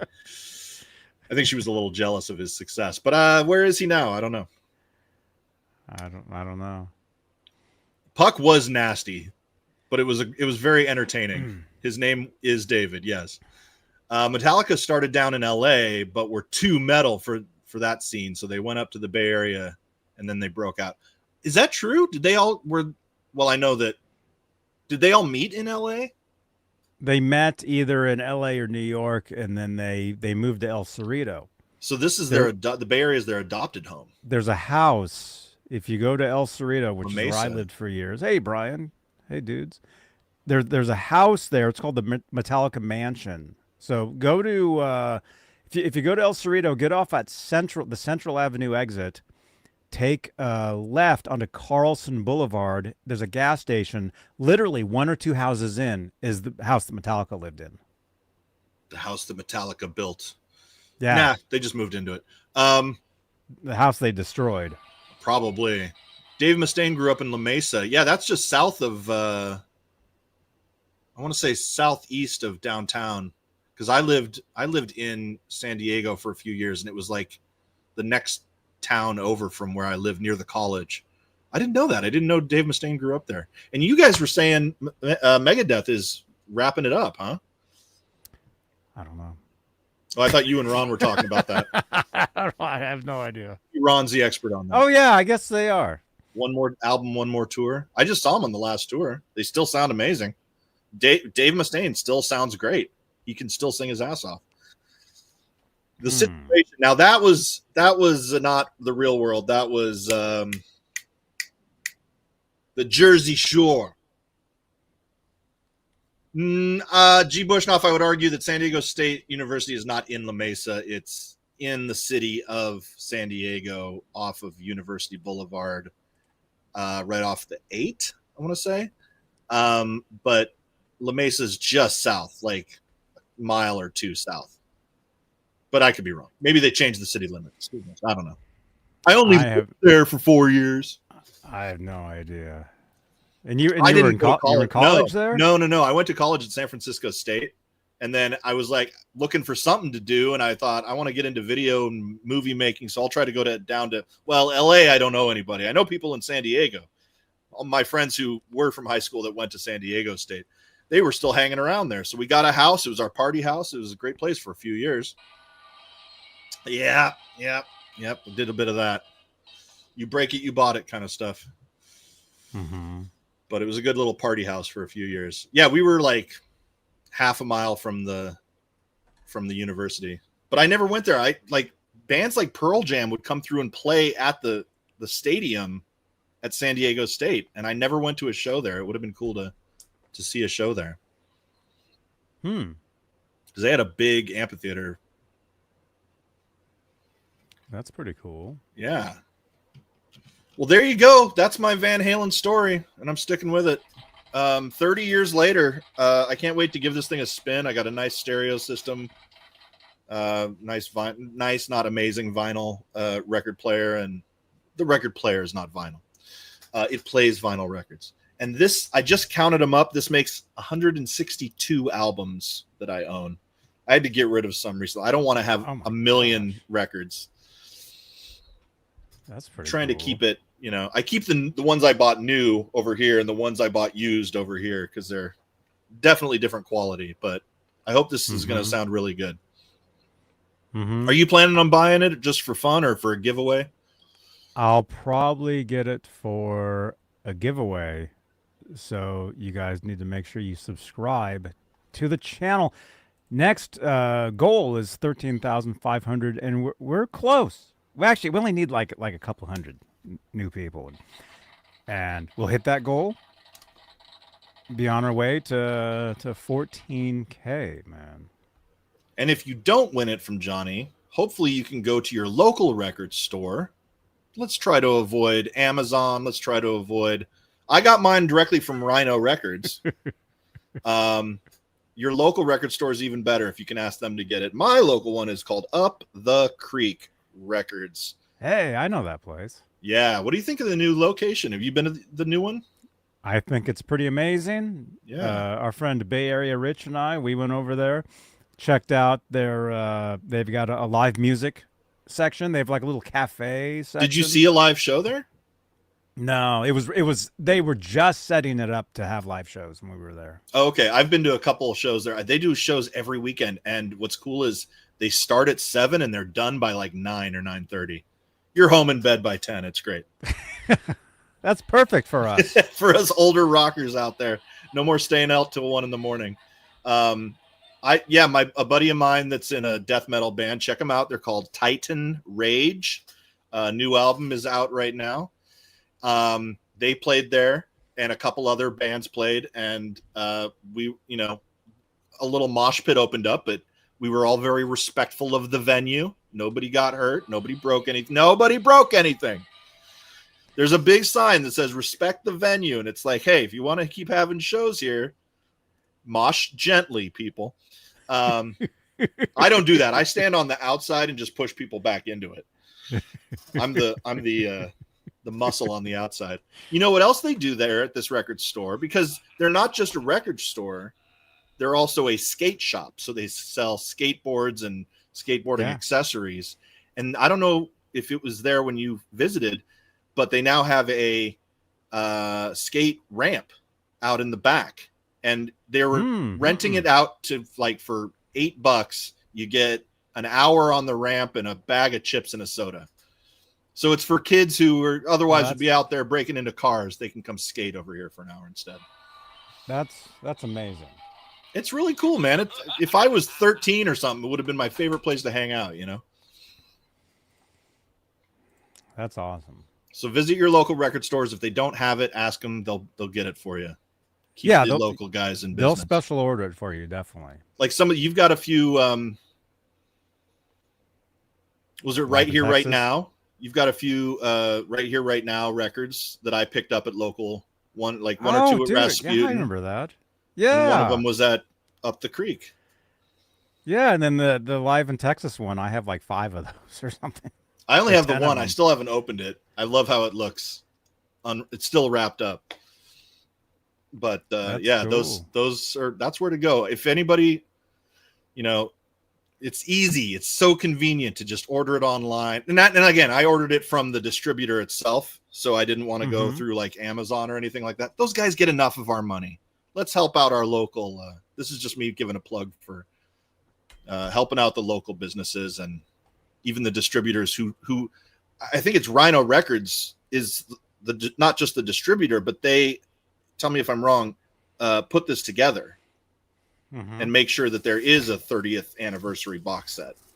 Rhino is Warner. Oh, it's okay. It's a division of Warner. I probably knew that at one point, but yeah, I'd forgotten that. Yeah, very cool. It's all the same stuff. So, and you bought Alex's book local. That's good. Go to local bookstores if you can. Even if it's like one of those chain bookstores, it's still better than just getting it online. If you can find a chain bookstore, it's hard to do these days. Oh, like Barnes and Noble. There's one out here in Concord still, or they moved it. They keep moving it around. There's one in San Jose. I use their restroom all the time. Hey, pick up a little something. Buy a bookmark or something. I'll take some newspaper in there from time to time. I'm like that with Starbucks. They're my pit stops when I'm on the road. It's got private, semi-clean bathrooms. Not the one that I was in Oh, recently. yikes. It was horrible. Without going too far into that, Yeah. What else? What do you think? We can amphitheater do... with fiberglass seats. What? What's Keith talking about? I missed that. Keith. Made you itch? Oh, he probably saw the. Oh, it's San Diego the show State? there. I never went there. Not all of them, says G. Bushnoff. Not all of... Oh, the bathrooms? Yeah. Well, Johnny can't be there to ruin all of them. He can I only drive visit a one of lot. the- I travel a lot, you guys, and so He comes up to my neighborhood, what, once a week at least? Yeah, Usually. yeah. I'll be up there in a week or a couple weeks, and I'll make sure. Yeah, I'll bring the guitar pick, and if you want to We'll go grab a Starbucks and investigate their bathrooms. You can borrow those. Thank you again, Uncle. Again, don't give it to me till I get a new Blu-ray CD burner. I need a new burner because I want to copy it. I have nothing else to play a CD on. So that's one of the reasons I'm not even opening this Van Halen CD set. Oh man, I have one of those Crosley record players that's got a record player on the top, a tape player on the side, and a CD player in the front, and a radio. But the CD player doesn't work on it. look at this. Is that the same thing? It's all dusty, apparently. That's just yeah, DVDs? This one's Blu-ray. DVD? What is this? This one External. tells you DVD-ROM. What is that? Oh, External... HDD. That's a hard drive device. What's an ODD? What is that? I don't know. I've never even used this. I don't even know what this is. Yeah, you know me. It just sits here in the back. HD. Let's see. It was called ODD and HDD. Oh no. Stuff's all like falling over here. An ODD is used to read and write data on an optical disc like CDs and DVDs, while an HDD is a traditional storage device that stores data on rotating magnetic platters. So it's like a CD-ROM and a CD-DVD player. But I like this one because it also did Blu-rays. And now it won't read anything, but I got to get another Blu-ray one because I still like to. So the only thing I have to watch my Blu-rays on is an Xbox Series X, and it does 4K. So now I'm starting to collect the 4Ks too. Oh, cool. Yeah, I wanted to get. This is a little nerdy side story here. I went to see a movie I hadn't seen in over 30 years in the theater because it hasn't been in the theater. I've only watched it on VHS, DVD, Blu-ray for 35 years. Can you guess what movie it was? It came out in 1990 when I was 9 years old. And it's out for re-release right now? The 35th anniversary edition, a 4K restoration. 1990? Yeah. And again, I was 9 years old. What would I have seen? 1990? Anybody take a guess? I want to know if anybody in the chat knows what movie I went and saw. If you're following me on Instagram, you would have seen it because I post all the movies I go see. See if I have anybody no knows idea. it. You probably skipped it. You were too cool for school by that time. 1990? Oh yeah, I was smoking cigarettes. Oh man! So this movie had. No, it's not The Witches, although I did see that in the theaters around the same time. I think that might have been, was that 90 or 91? That was terrifying for a 9-year-old. This movie had 2 sequels and then an animated sequel after that, and then a reboot with 2 more live action movies. So it's a franchise. And now there's another computer animated movie of it that just came out last year. So there's like 6 movies that have been released in the theater of it.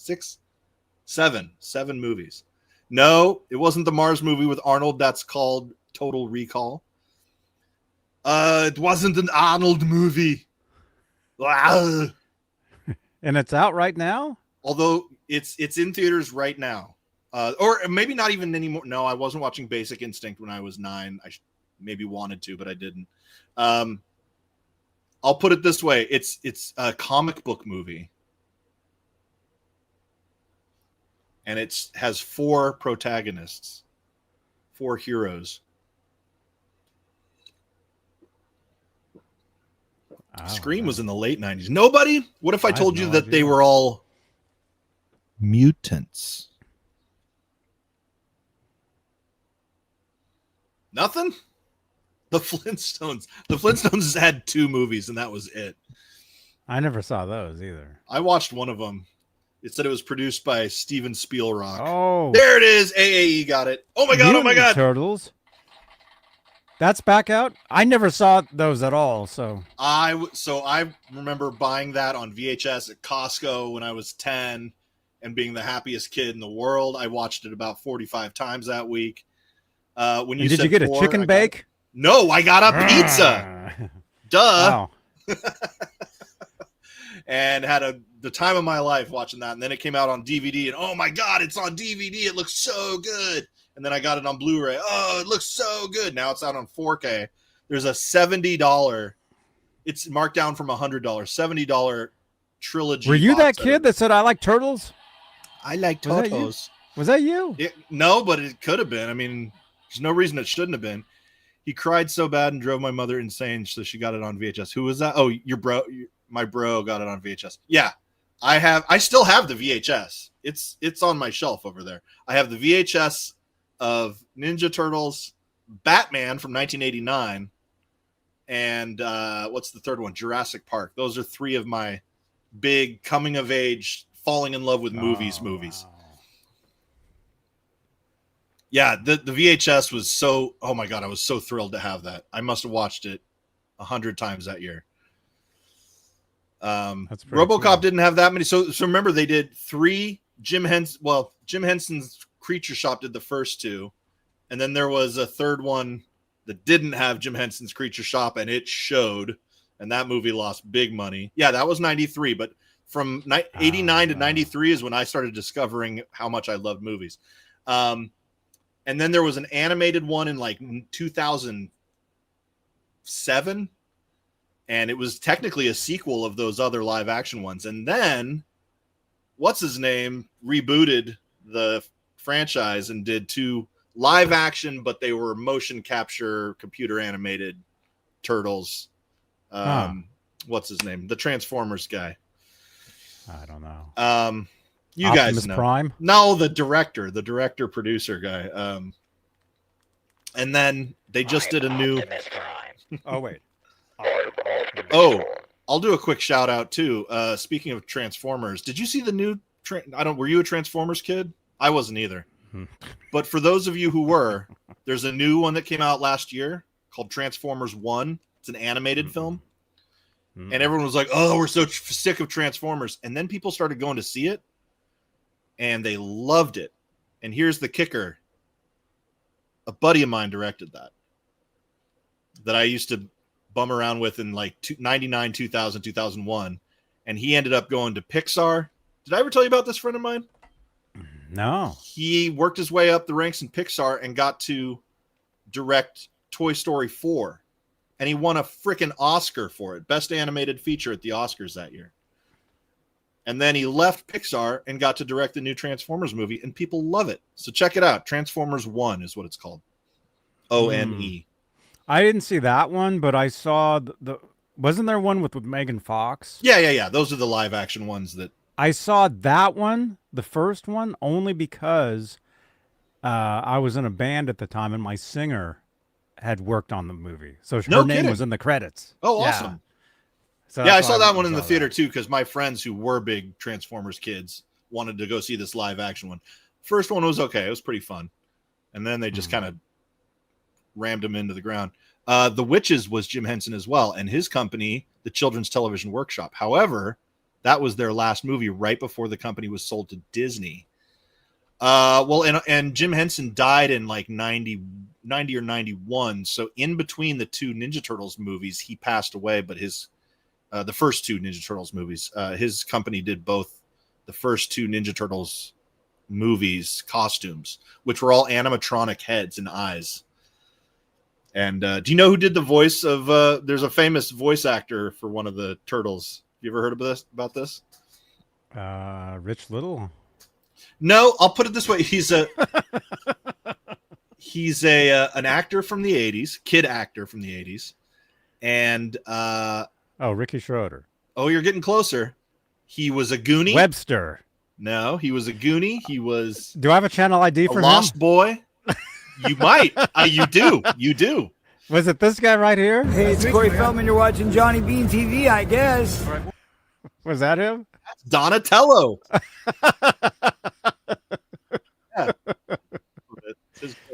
Anyway, you know, he was in like a commercial for something when he was like little a babe when he was a kid. Like a toddler. I was watching.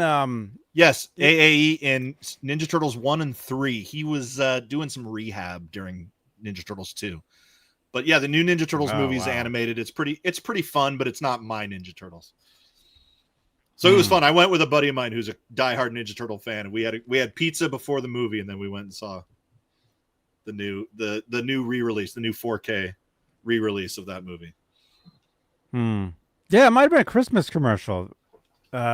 Corey Feldman was like he was literally an adorable kid. He wasn't a baby, but he was almost like a baby, but he was like acting.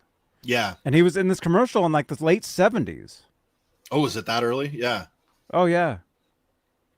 A Christmas commercial. Do they need to do commercials for Christmas? I think people would celebrate it even if they didn't advertise it. It used to be awesome. Was the Silver Surfer? Who are you talking about? I missed that, Lewis.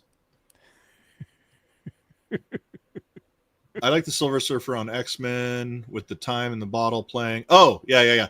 I don't know. It's Mike's movie corner over here for a minute, but the other movie that I saw twice now in the theater this summer is called Weapons. And if you're into horror films, and it's not gore, it's not super gory. There's some kind of gore that's kind of gross, but it's a really good mystery thriller horror film. And the woman who played the Silver Surfer in the new Fantastic Four, she's in this movie. She's the main character for most of it. Yeah, Julie Garner. She was awesome, and everybody was in it. That was in it was really awesome. So if you're into those kind of movies, check it out. You'll be if you're like me, you'll go on the internet right afterwards and read all the theories and the fan theories and stuff about that one. It was a fun one. Okay, Mike's movie corner over. Sorry. Cool. No, that's all good, man. We're supposed to be exclusively Van Halen. Oh yeah. Supposed to be. Yeah. Yeah, I'm flipped around, so when I point to it, it's over there. You're actually pointing to a QR code where if you guys want to drop a review, it's right there. If you want to drop a review for these videos, for this channel, for these shows, open up your phone, drop a review over on Google with that QR code. I can almost grab it. That one. What does that take us to? To Google. Yeah. I've been to Google. It's a good website. You were there. Didn't you do a Google Hangout with somebody once? I did. Or twice or three times. Several times. Google Hangouts. Remember that? Was that on Google Plus? Or was it a separate thing? Yes. Oh my gosh, Google Plus. I wrote a commercial for I got hired as a writer for one of their how to use Google Plus instructional ads. Oh, really? Many years ago. Yeah. And then they kind of went, forget it. No one's using it. It was like Google's version of Facebook. Right. Exactly. I thought it was a lot of fun. You should have an extra show once a week to just talk about old internet stuff.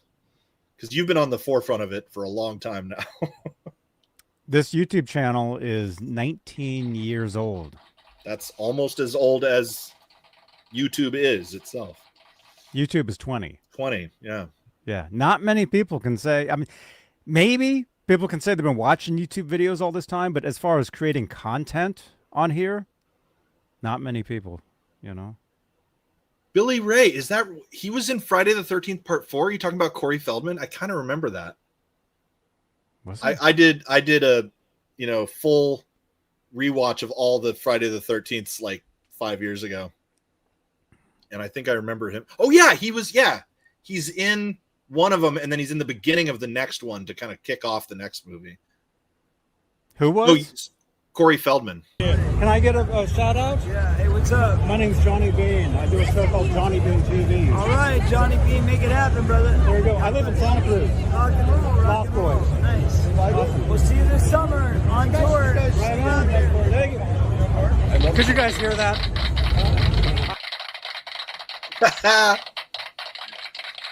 He's always like, he's a little cautious in case you're trying to get him to say something he shouldn't say on a camera. He's Santa Cruz. All right. I think I know that town.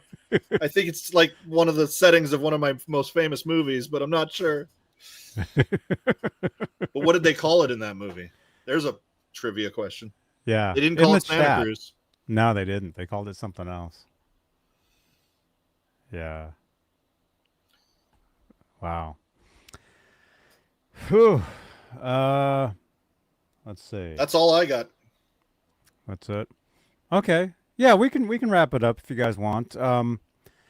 Balance, you guys. 30th anniversary. Look at that. Very cool. Get a good thumbnail there. So yeah.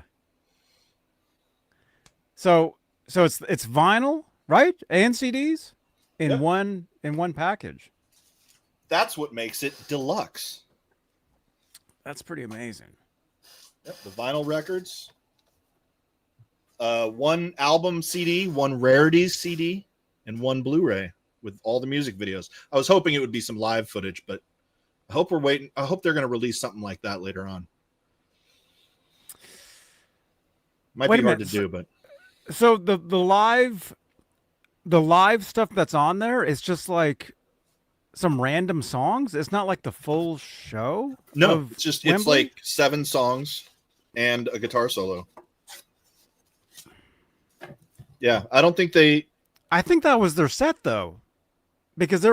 Were they opening for Bon Jovi? Yes. That tour, which I think you and I, as Van Halen fans, think that's a little crazy, right? That it wasn't reversed, but that's Japan for you. Well, it wasn't Japan; it was England. I'm sorry, you're right. It was London. I thought, but they went and opened in Japan, right? For Bon Jovi. They opened at Wembley Stadium in just that in one England. show, or They opened for Bon Jovi. Was it just one show or a tour? I thought they opened on a tour. I don't recall them doing a full tour. They might have. But I do remember That's a good point. the This could have show been an at opening Wembley set. because I had the whole thing. It was on radio over there. And I had the whole thing. And when Van Halen toured Europe, they never played Wembley like as a headliner. I mean, maybe Monsters of Rock or one of those kind of things, but not as a Van Halen concert. But Bon Jovi could sell Wembley Stadium. Oh yeah. Wow. I kind of would have put Van Halen above Bon Jovi, but either way, you get 2 words in your name. The first word has 3 letters. The last word has 2 syllables, and you're off and running. Led Zeppelin, Bon Jovi, Van Halen. Who else? Los Lobos. I don't know. Either way, it's a recipe for success, kids. Yeah. Yeah, pretty cool. Practical special effects were the peak during the era of horror movies. Oh, they're still talking about Friday the 13th. Yep, practical's the way to go. I hate to say it. I never saw none of those movies. Are you not a horror guy? I get the feeling you're not a horror guy. I've kind of gotten into playing some of the video games. Yeah, you know, the scary video on games. Twitch. Did you ever play? You know? What is the one? Dead by Daylight. No, but I need to because it's a fun one. That's a Halloween one. A barista that I know at Starbucks plays that. A lot of people play that, and it's free, I think, to download on most of the systems. Oh, no way. Yeah, I think so. Check it out. But it, all you're doing, you're either one of the victims running away from a scary guy, or you get to be the scary guy. So it's like playing tag. You're one or the other. Yeah, it's like playing tag. It's a fun game. Ron, we need to bust out, even if Johnny's not going to join us, we need to bust out some Call of Duty. Why would Oh, Van man. Hagar ever open for Bon Jovi, even in 1987? You know, it depends on who's. Well, they didn't in 1987. 87, I think Van Halen was still ahead of them, maybe. But by the time the 90s came around, I got to think it was just about who was selling the most records where. Like, I know in Japan, and I know you're saying that didn't happen in Japan. I could have sworn it did. But They may have gone to it Japan may have for gone there that. too. Japan likes stuff that we liked like 20 years later, way more than we ever did. So, 10 to 20 years later, Japan picks up on something like it's brand new. I don't think these days, though. I think these days they're on top of all this stuff, and then They're sending their metal music later. over here. Yeah, they're importing stuff to us. Not just the metal music, but the pop music. Oh, What's that one band that's super huge? Are you talking about Korean pop, K-pop music? There's something like Pink. I don't know, but something. I'm thinking of baby metal, but that's different. There's this other band. They're almost like a Spice Girls, but they're not. There's something Pink. Do you guys know what I'm talking about? Let me say. Freaking selling out stadiums, just incredible. Blackpink. It's like Blackpink. It's like today's version of Spice Girls. Yeah, but they're South Korean. They're not Japanese. Yeah. So Korea's doing a lot of importing their music to America these days, which is cool. It's just not for me. I saw Rat back in the day. Some small band opened for them. I said they'd never make it or last too long. Their name was Bon Jovi. Who? That's funny. Yeah. So, well, I'll say real quick. I don't know. So you said who opened for Van Halen on the Balance tour in Oakland and San Jose? San Jose was Slash's Snake Pit. Oh, yeah. And I ran into the singer. Was that 95? Yeah, it was 95. That was when they first put I out. can't think of his name, but Skolnick, I'd seen Alex Skolnick earlier in the day because we both worked at the same shop. He's like, if you run into so-and-so, tell him I said hi. And I just happened to run into him. Eric Dover, that's him. And then they had a different singer on the next album. Ran into him. And then Oakland was Shaw Blades, Tommy Shaw, Jack I'll have Blades. to look that up. It was basically Damn Yankees without Ted Nugent. They had somebody else on the guitar, but they had the same drummer. It was basically Damn Yankees, but without Nugent. Interesting. Yeah, they just did one album in 95. And then the Mountain View show that you were at. Do you remember there was two opening bands? This was 95? Uh-huh. Was Skid Row one of them? It was. And I think that was the last tour with Sebastian Bach. And then he left the band. I think I was not like real keen on who they were yet. So I don't think I was as impressed as I should have been, but I think Sebastian Bach was still tearing it up with them. And then the one before that, the band that opened before that was called Brother Kane. Remember Brother Kane? Yeah. Yeah. I should actually listen to some of their music. They sounded good as I recall, but they were a little bit of they were an Alabama band started in 1990. They had like a minor hit, and I'm sure Warner Brothers got them on the tour to help promote them, but I don't think we ever saw much of them after that. I was in Nashville, and actually the video, you guys can check it out in the chat. Somebody told me, let me see, where am I? I go into the Guitar Center in Nashville, and I don't know. The video's on my channel somewhere. Supposedly, the guitar player from that band is in the Platinum Room when I'm walking by. You guys see him through the window in my video. Somebody's like, "That's the guy from Brother Kane." It's one of those videos. It might be connected. They're one of those bands that, like, if you really get into them, you're like, "Oh, I really like this band," and like you might follow them for a while, but no one else knows who you're talking about. But yeah, those are the opening bands for that show. If you had been a Van Halen fan the previous tour, like I was, if you were at Shoreline 93 for the 93 tour, the opener was Vince Neil with Steve Stevens. Oh, that would have been cool. because that was when Vince Neil could still sing. And the poor guy, I don't know what he's doing up there now. He's not even, I don't think he's trying. But at least he's not with Motley Crue anymore. They kind of Oh, he's not? Well, the band disbanded. They did? They disbanded, and then they got back together, and they did a thing, and then they disbanded again. I don't know. I don't think we need to hear any more Motley Crue. I think they were best in the 80s and 90s and done. Call it over. Call it quits. He could sing. Are you kidding? I mean, okay. It wasn't like, la! It wasn't singing, but it was rock singing. Yeah. That sounds like someone falling off a cliff. Or a few people falling off a cliff. You know that guitar that we just saw? That was Mick Mars that owned that at one point.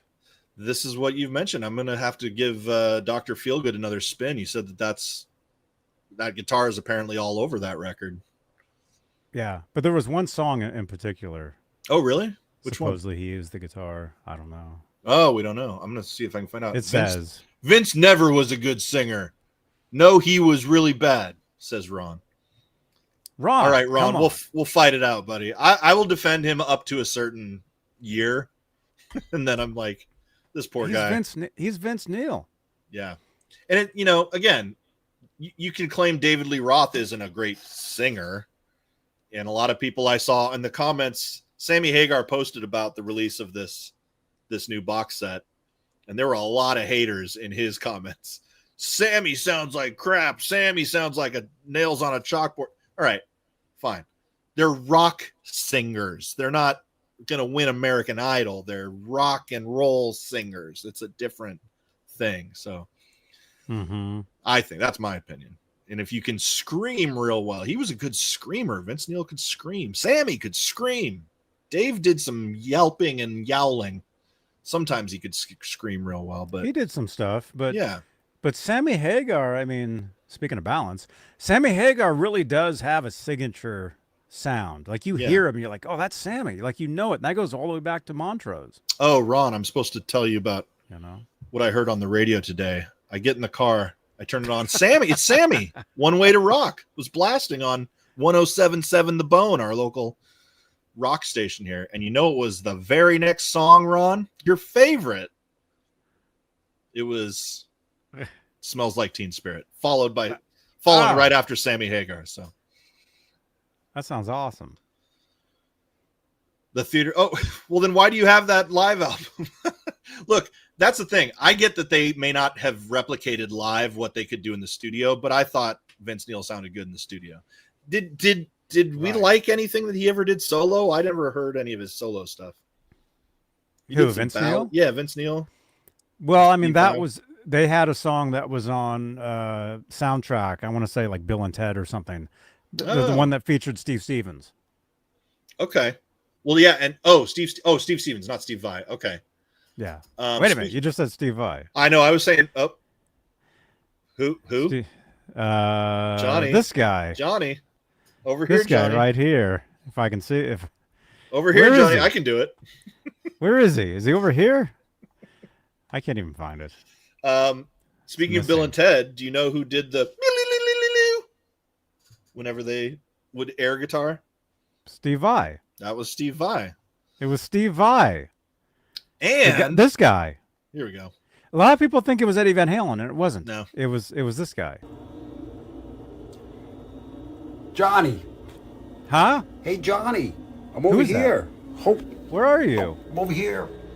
Whoa, over here, Johnny. No way, dude. Hey, Johnny. How you doing? This is Steve. Steve. And that's all he Steve? Said. Johnny, this is Steve. Actually, there's more to that you guys haven't seen. Right. You always cut it off right there. He's telling me stories.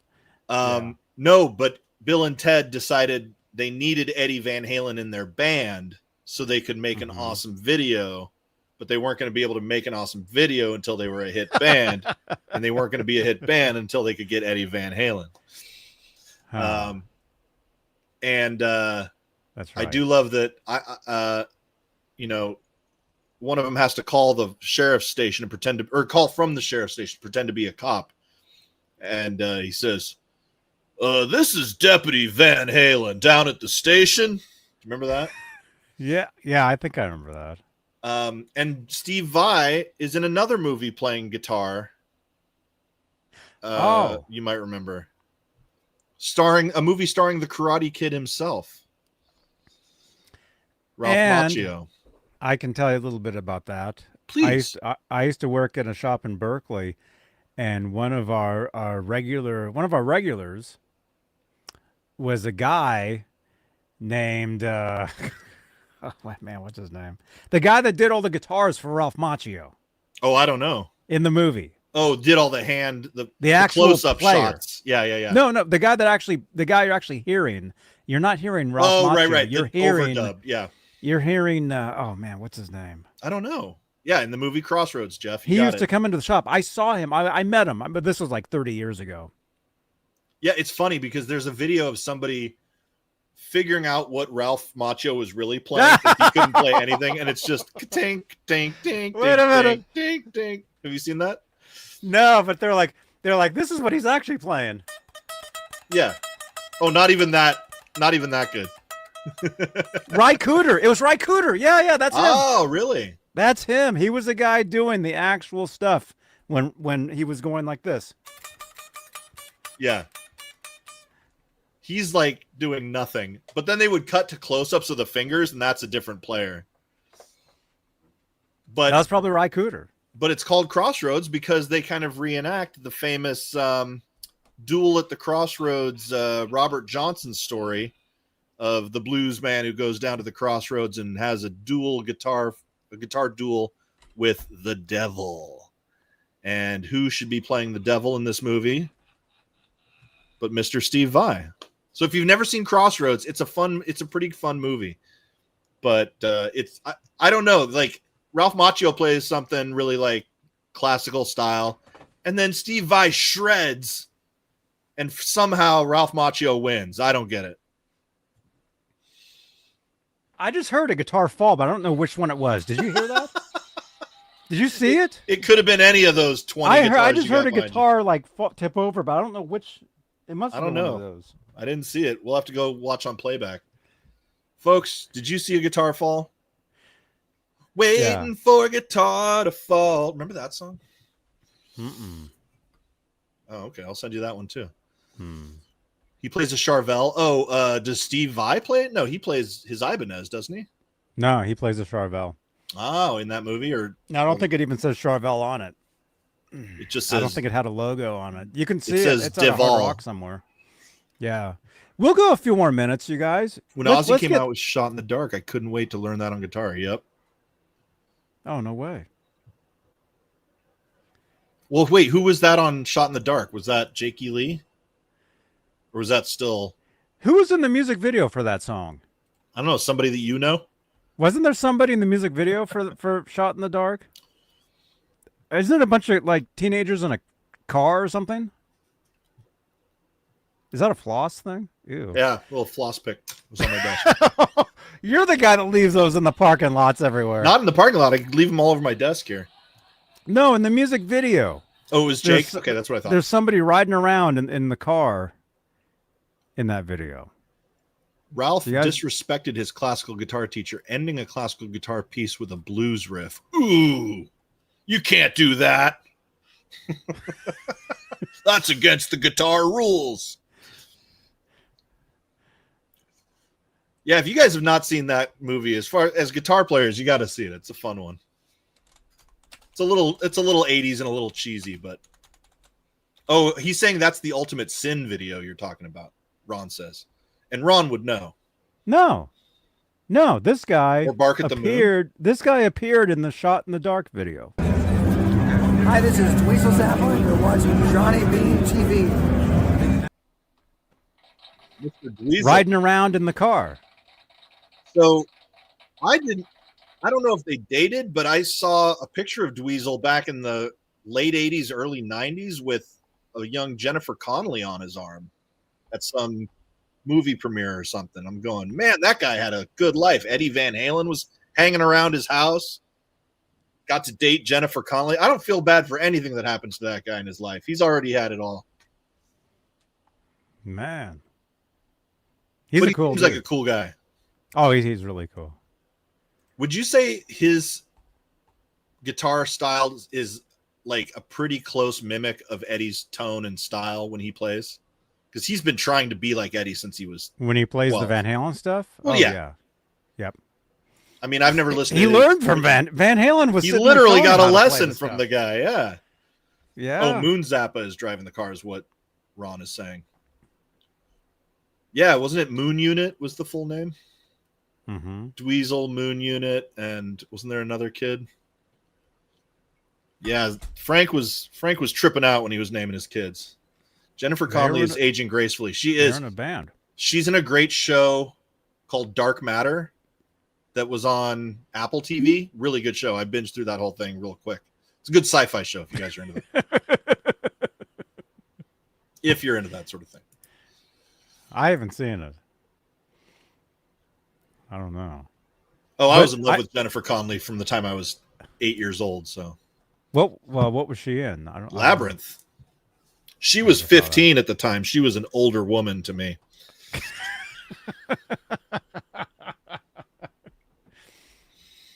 I never saw that movie. That's a great one. Talk about Jim Henson movies. But it's one of those ones you had to kind of grow up seeing, and if you didn't, probably wouldn't appreciate it now. Like if you watch it now, is Unless you're a big cool, or- David Bowie fan, and by then you would have already seen this movie. Yeah. Probably the best movie David Bowie was ever in. Who's the oldest son that has the normal name? I don't think I knew. Oh, Zippy Zappa? Who's Zippy Zappa? I don't know. Hey, what's up, True Well, World? Shred, I meant like there's a lot of people who want to play like Eddie, but they get the riff down, but they don't like sound like Eddie at all. You know? The they don't- feel is not yeah. there.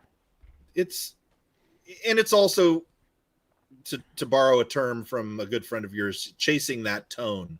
Because when you say that tone, it's the tone. I'm talking about the tone that you heard on that album when he, Eddie changed his tone a lot. And 5150 sounds a lot different than the first album. It sounds a lot different than the last album, the different kind of truth. Although I think he kind of went back to an older style on that one, but Van Halen 3, completely different tone. You know who is excellent at getting the Van Halen guitar tones? You. Not well, yes, but also Well, this guy. yes. Also this dude.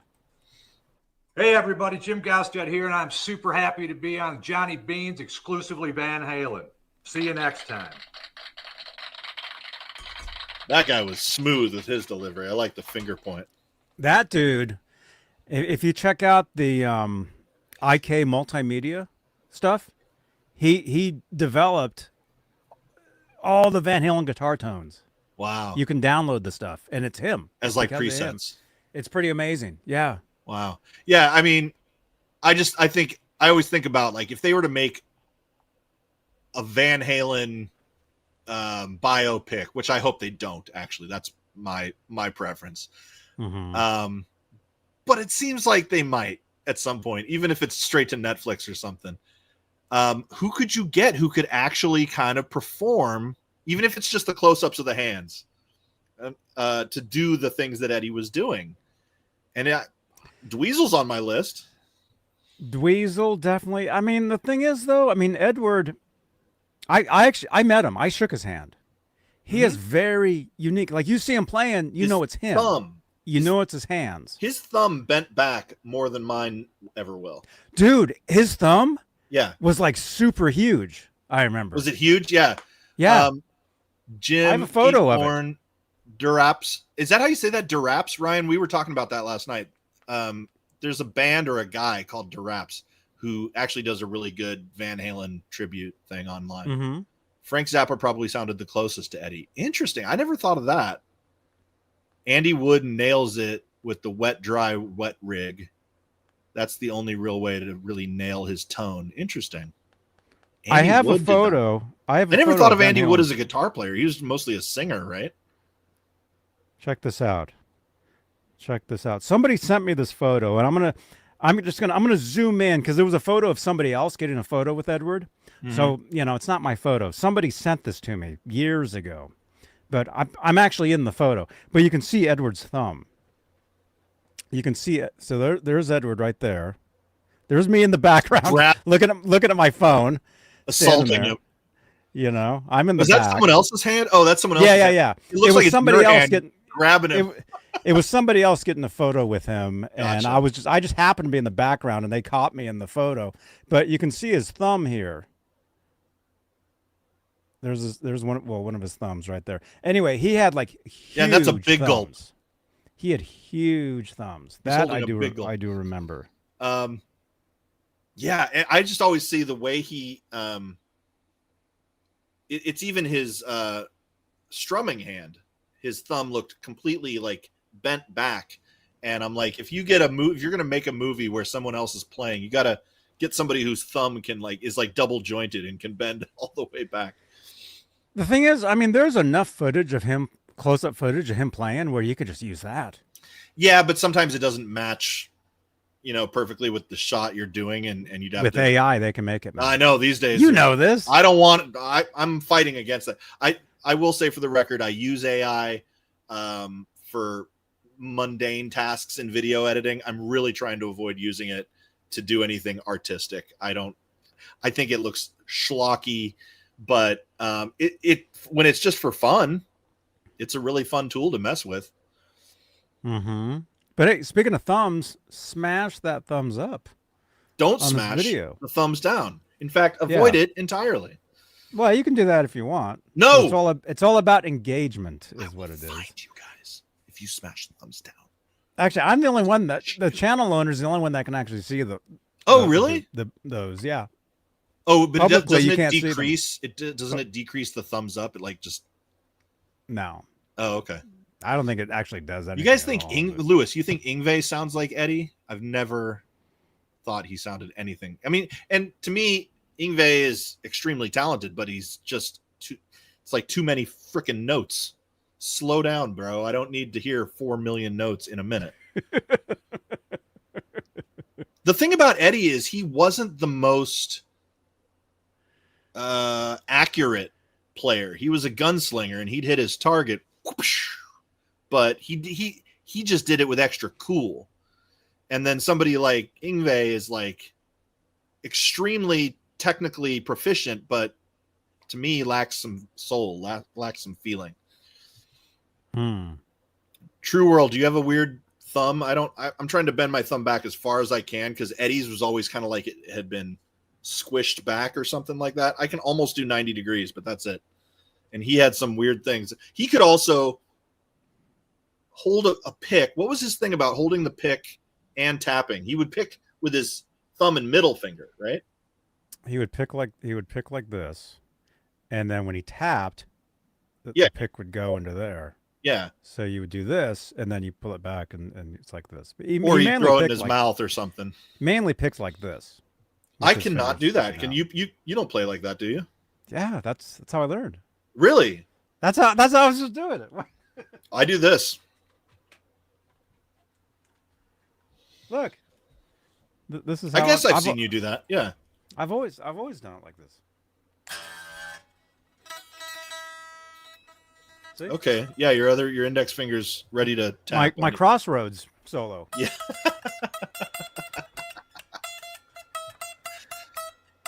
Beautiful. You win the contest. Almost. That's almost how it goes. That's the Mully Man version. I can point my thumb back at myself. So can I. You know who can do that? This guy. Oh, when you point at somebody, you got three fingers pointing back. Well, no, but he's saying he can point his thumb back at himself. I can't quite do that, but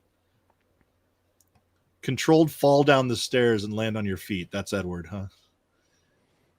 The Corey Feldman solo. Yeah, he's not exactly a. The thing about Corey Feldman is, and maybe I said this to you, I don't know for sure that what he does on stage isn't a shtick. That he's not going like vaudeville and playing an act he keeps hitting his teeth on the microphone and stuff. It's a shtick. It's a shtick, right? You don't get that successful your whole life. And like horrible. he was a child actor. Most child actors you never see again after they're in whatever cartoon they're in, right? This guy, he's been around his whole life, and he's still out there, and he's making people talk. He knows what he's doing. He definitely knows what he's doing. Because he would do this thing where he'd get mad at the band, he would stop the music in the middle of a song, and he'd yell at people and walk off stage, and he kept going to grab the microphone and hitting it on his teeth. I saw him perform. Was that over here in Walnut Creek? No, I saw him down at NAMM. I was at a creator event, and he was one of the performers. So I got to see him close up. I gotta think it's like a comedy thing. Lewis is asking me if I've seen and heard Matteo Mancuso guitar picking style. No, I don't think I have. Yeah. No, he uses just all fingers. Like so this. Like he can like all the stuff we do, we're doing all this stuff. He's doing it with multiple fingers. He does it like that. Succession. That's him, right? I've seen him, yeah. Amazing. I've seen stuff like that. Also, does he wear finger picks? Like no. Okay. No, it's just fingers. It's just okay. Because I know some people my fingers are fingering, man. What's that from? I've never seen them fing. But some people just have long nails and will use their nails to do that, especially in classical guitar. But you're saying this is like just the pads of their fingers for Matteo. Yeah. Okay, cool. I mean, you got bass players that can do that, and they're pretty amazing. You know, kind of like this guy right here. Hey, this is Billy Sheehan. You're watching Johnny Bean TV. Okay, ready? Ready. Hola, amigos. This is your bass player, Billy Sheehan. You're watching me right here on my dear friend, John. It went away. Oh, no. Johnny Bean.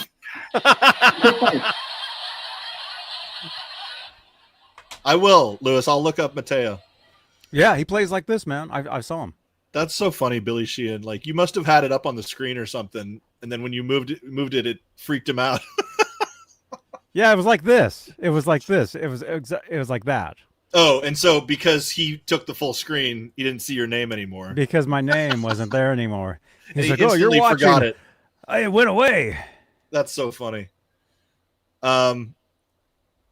Corey was part of Project Monarch. I don't think I know Project Monarch except in the Godzilla King Kong universe. Brittany, Justin, etc. Was it a Disney thing? Project Monarch? Sounds like a Disney thing because they were all Justin and Brittany were what do you call that? Mickey Mouse Club kids. Yeah, exactly. Maybe he was part of that. His picking style is faster than using a pick, and the sound is smoother. Well, yeah, there's a smooth sound of the fingers, but I don't know if you don't get what you call the attack, right? Like sometimes that's part of the sound you want. Is that clicking of the pick on the string? Yeah, yeah. It depends on what you're trying to do. That's something. That's a signature sound with Eddie Van Halen is the clicking of the guitar pick, especially when he would use like the phaser and stuff. Well, that combined with when he was just hammer-ons or pull-offs, that plus the picking in not random, but was part of his style. He shift back and forth between those so seamlessly. I think that's one of the things I loved about him is that he didn't look at a guitar and go, okay, I strum with this hand and I make chords with this hand. And sometimes I do noodling this way, which is how I play. He grabbed it and said, I'm going to pick it. I'm going to tap it. I'm going to do the Mean Street opening. Just by tapping with his thumb and his middle finger and muting and unmuting over here. He just did everything like, if it was a keyboard, he would have done 17 different things to a keyboard. Oh, you can do it. I can't even do it, man. I've been trying. Something like that. It's something like that, and it's certainly different when it's electrified and you can it's amplified. Yeah. He just, he wanted to touch every part of the guitar and make a different sound on it. And you'll see him live, or when you saw him perform live, he'd do like little things on the back of the neck, like just tapping to get a resonance out of the wood, not and just to slightly vibrate the strings to get a ringing tone or something. yeah, I don't know. He was interested in making all sorts of different noises, and that is what made him. So again, you don't hear like Yngwie do those kind of things, or even like Steve Vai. I don't think really he'll mess with the pet or the whammy bar like crazy, right? The vibrato. That's kind of more his thing. Yeah. But he doesn't use a Vega trim, does he? Man, the greatest of all time. Who does? Johnny? You know who does use a Vega trim? Besides who would me, that be? This guy. Hi, this is Dweezil Zappa. You're watching Johnny Bean TV. So that's interesting because he was such a worshiper of Eddie, but he didn't like Eddie's tremolo system, huh? No, he used it. But the Vega trim is amazing. I'll have to learn one of these days what the difference is there. He would go to sleep with the guitar in his hand, sometimes probably waking up thinking, what can I do with this thing today that I didn't do yesterday? Yeah, I think I think of Eddie as being in love with his guitar. And not in a way of like, it's so precious, but like, this is the most fun thing in the world. And I'm going to go take it down to the workbench and cut it up into pieces and try this and try that. Cause I just love this, the freedom this thing gives me, you know? I'll bet he didn't go out riding on his bike much. He was after his brother his brother was the bike riding newspaper thrower guy. Alex did that, which may have really developed his drumming wrist, you know? No, he was. I thought it was when Eddie, Alex went out doing the paper route to pay for it, Eddie would sit and play his guitar. It was Alex's guitar. Alex was at home playing the drums, Eddie's drums, when Eddie was out throwing the papers. Oh, okay. I thought it was the other way around. It says in this book right here. What book would that be? The one up here. There's got a few different books. Yes, I've read this one via audiobook. Brothers by Alex Van Halen. Now, I think he needs a second book, even if it's all trash talk, called Older Brothers or something like that. Because this book ends when Dave leaves the band. Isn't that interesting? He talks about them growing up, moving. I actually never read this, but I did listen to the audiobook. Yeah, me too. Yeah. And because it's Alex reading it. It's straight from the horse's mouth, so to speak, right? And I just think it's weird that he goes, well, and then Dave left the band or whatever, and I miss my brother. That's kind of how it ends. But it's great stories in between. Lots of good stories in there. Yeah. Shred says you're right. It was Eddie out delivering papers. Alex was at home playing the Edge drum kit.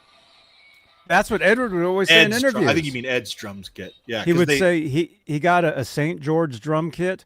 Well, he had a paper out to pay for the kit, and when he was out throwing the papers, Alex would be at home playing his drums, and he got better. So yeah, he took and he was like, guitar. I'll try this guitar thing, whatever this is all about. Mm-hmm. Was that the Broken Combs era? I want to get a Broken Combs t-shirt that's like imagining that they went on a tour or something. Like it's make people think it's a new band, but have pictures of the Broken Combs. But I think Broken Combs, I think Edward played piano and Alex played saxophone. Oh, was this even before the guitars and the drums? Yeah. Wow. Somebody else played guitars and drums in that band. What was the name of their first band where they played guitar? Or where Eddie played guitar and Alex played drums? Must have been Mammoth. Yeah, maybe. Or at least what became Mammoth quickly. Or Trojan Rubber Company. Trojan Rubber Company was another one. But there was like a whole bunch of people in that band. But that's like teenagers snickering at that title, right? That's like hee hee hee. But I have a friend actually who was there at the time, and he calls him TRC. He's like back when we were called him TRC. He was in the band. I have a photo. There's a photo of a friend of mine playing a guitar with Van Halen, where they're both playing guitars, but they were kids. They were like 12. And they were still Mammoth when Dave joined, right? They were Mammoth when Dave joined. They were like a three-piece. Edward was singing. Then there was that band Snake playing across the way. Yeah, and they sniped their singer, bass player. they took their bass player, who was this guy. Hey, this is Michael Anthony right here, and you are watching exclusively Van Halen on the Johnny Bean TV. Keep it there. Woo! See ya. That's right. He's the man. Michael Anthony comes he out is. of all of this stuff. The guy that comes out, look, somebody said this, and I agree. Squeaky clean in the whole thing. Nicest guy in the world. Turns out he was just down the street too, man. When I was down looking at that guitar in Monterey, Really? he was literally just down the street Looking at the camping. cars? He was Oh, camping. he was camping. Yeah, Pebble Beach. That guy loves his cars too. So does Sammy. But did you see that video of him and Sammy recently showing off Sammy's cars in his garage? I don't know if it was a new video. Was that a new one? No, it was from a little while ago. I saw it. Yeah. And then Michael Anthony climbs in the little the Power Wheel Jeep. He's like, "Yeah, that one's for you." That was good stuff. I love those guys. They're awesome. I'm still hoping to run into Sammy someday, just when I'm tooling around the North Bay, Mill Valley. Mm-hmm. It'd be fun to just run into him. See a Ferrari go flying by. I did. Did you see him just driving by? In '96, because I used to go to Mill Valley all the time because there was the coolest record shop on the planet called Village Music. Dude, you would have no. Well, oh, bummer. They closed. It might still be there. They might still have stock in there. Like they might still physically be there, but I don't think it hasn't been opened and it's been closed for years and years and years. But Santana used to shop there. Elvis Costello used to shop there. Huey Lewis. Everybody used to shop there. That's where I got this. That balance signed thing. Oh, no kidding. Yeah, was Sammy doing a thing there? The owner of the shop gave that to me. Oh, that's right. Sammy had brought it in around the time because Sammy was like down the road. You got the vinyl of Balance sitting there 30 years later. My first Balance vinyl copies were hand delivered from Sammy himself to this record shop. Were they 1995? Those weren't American vinyls, were they? Oh, they did do a vinyl release back in the 90s. Or was it Japanese import? No, I think they were U.S. I think they were U.S. And because this shop sold them. You know what I should mention? I think they did something fishy on these. I think they resequenced these. Not only that, but I think it's resequenced from what it is on the CD. Because that song that we can't pronounce isn't in that now. Valuchitherium. Mm-hmm. Yeah, it doesn't fit it doesn't fit if you try to put it in the regular order. And I really don't like that because it goes from strung out. No, it goes from it goes from doing time. Doing time, that's the one. Into whatever's after that. So this one starts, that it goes from that into Valuchitherium. And this one just starts. This side starts with Valuchitherium. So it's like Doing Time isn't an intro anymore. And that's what bothers me because that was an intro to that piece. It's a drum solo intro that leads directly into this one. Mm-hmm. And now they've split them up, and that kind of bums me out because is Doing Time even not on this anymore?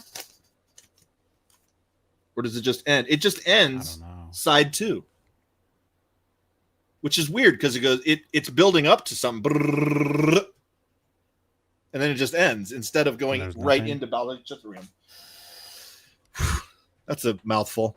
Anyway, not that anybody here cares about that. I'm the one who's big into this album. But that was something they had to do for the vinyl releases, both on the the collection part 2 and on this one. So I already technically have this on vinyl, but yes, I wanted to get this one because first of all, just having this big box thing, 3-dimensional, and that great book, like none of all this stuff is in that, it's just a regular cardboard slip, but this is a beautiful. I just love that. Look at that. That looks good on your shelf, man. Oh, it's amazing. Yeah. So, I'm the only one who cares about that. All right, I'm going to check met Sammy back in 78. That's, back when he was even considered to replace Dave before they recorded their first album. The management thought about that. Didn't actually happen, of course, as we know. Man. They went, maybe we should get this Montrose kid to sing for this band. And that's when, I think, from what I read, Dave went, no, I'll take singing lessons. I'll do it. I'll get it all fixed up. And then he did. He would spend a lot of time getting ready for that first record, and that's why he sounds so good on that. Mm-hmm. Yeah, if you listen to the demos, not as yeah, good. it's a little different. Yeah, it's not as good. It's not as polished, and he really worked his ass off to make that first record sound good. Yeah, and wait, is that the first album? They went in, first 2 or 3 albums, they went in and played it live, right? Even the singing, was even the vocals? No, the vocals were later. overdubbed. Okay. Rock Candy, yep. 3 Lock Box. Got that Sammy put out in '94 that unboxed, so to speak. Yep. Here on our unboxing show. Greatest hits album, and man, I thought that was perfect. It had all the great stuff except Montrose stuff. It didn't have that, did it? It was just Sammy's solo stuff. I don't remember, but it had 2 brand new songs at the time. Which High Hopes mm-hmm. and Buying My Way into Heaven. Was that the other Mm-hmm. one? High Hopes was it kicked off that album. I thought it was awesome. I kind of was bummed that he didn't play that on tour. It was a rocker. No, but well, he did play that at the band when he played the Bammies in '94. I saw him. Was that perform acoustic? Did they do that acoustic? No. Oh, cool. It was a band called Los Tres Gazanos, and it was Sammy, Michael Anthony, and David Lauser. Who's David Lauser? He was Sammy's drummer when he was solo. Oh, okay. And then later on, when it was the Wabos, Sammy and the Wabos, he was the drummer. Him and Mona. And right. Yeah, he's gone through. I mean, there was a little. People were wondering a little bit about why Sammy on this Best of All Worlds tour suddenly bailed on Jason Bonham. Jason Bonham, who I think is in town tonight. He's in Monterey playing. Oh, is he playing the Jason Bonham's Led Zeppelin, right? That theater that we were at, yeah. I was just telling you the other night, Thursday night here in Concord, Zepparella played another great show. We get to see them about once a year here in Concord. They come by in the summer and play a free show. They're great. And you're friends with Gretchen, right? The guitar player? I've known Gretchen forever, yeah. That's awesome. She comes out with the bow. She does the violin bow stuff and sounds phenomenal.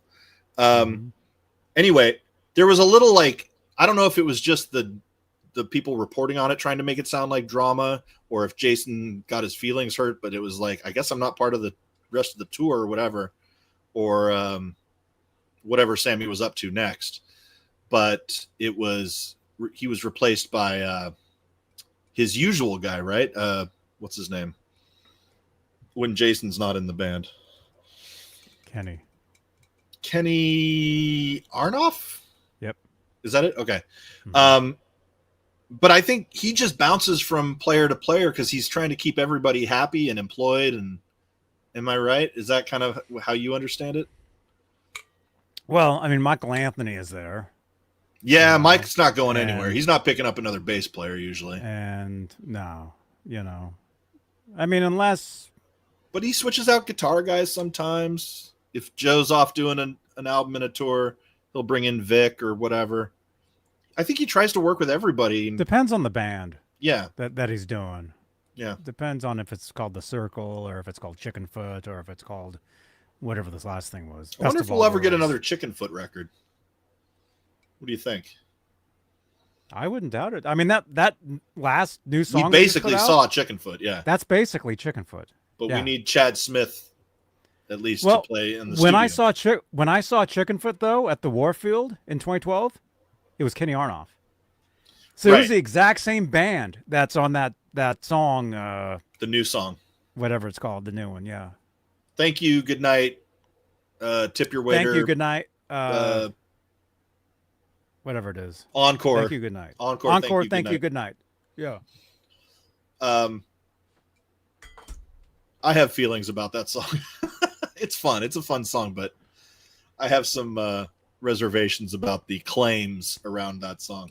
Well, I mean, did you see what Roth just said? Yeah, he said he had an experience too. I didn't read the article. Was there an article or? He said pretty much the same thing. But I don't think he said they wrote a song. He just said he had a dream. You know. I think the claiming, oh, Eddie came from beyond the grave and gave me this song. I'm like, I've heard what Eddie Van Halen writes. This ain't something Eddie would write. Oh my God. That's just me. But I still, hey, Sammy, do whatever you do. And if that happened to you and that's the riff you came away with when you woke up. Well, I don't know if Godspeed. it was a riff, really. It was. That's what I'm saying. Like, if he's claiming it was a dreamed, riff.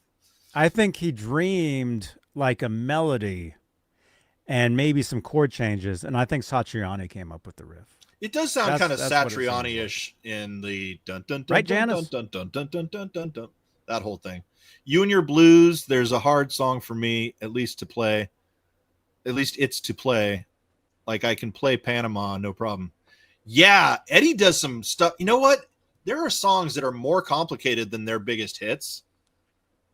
And they don't get the recognition, but like one of the craziest riffs I think Eddie ever did was on the not the best of, but the best of both worlds CD collection, the greatest hits. What was the new song? It's About Time. And you don't hear it when you're first listening to it, but if you sit down and try to play what Eddie's playing underneath the melody, underneath the vocals, it's like crazy complex and kind of upside down and backward, and he does some crazy stuff. Yeah. And that's the stuff he did with Glenn Ballard.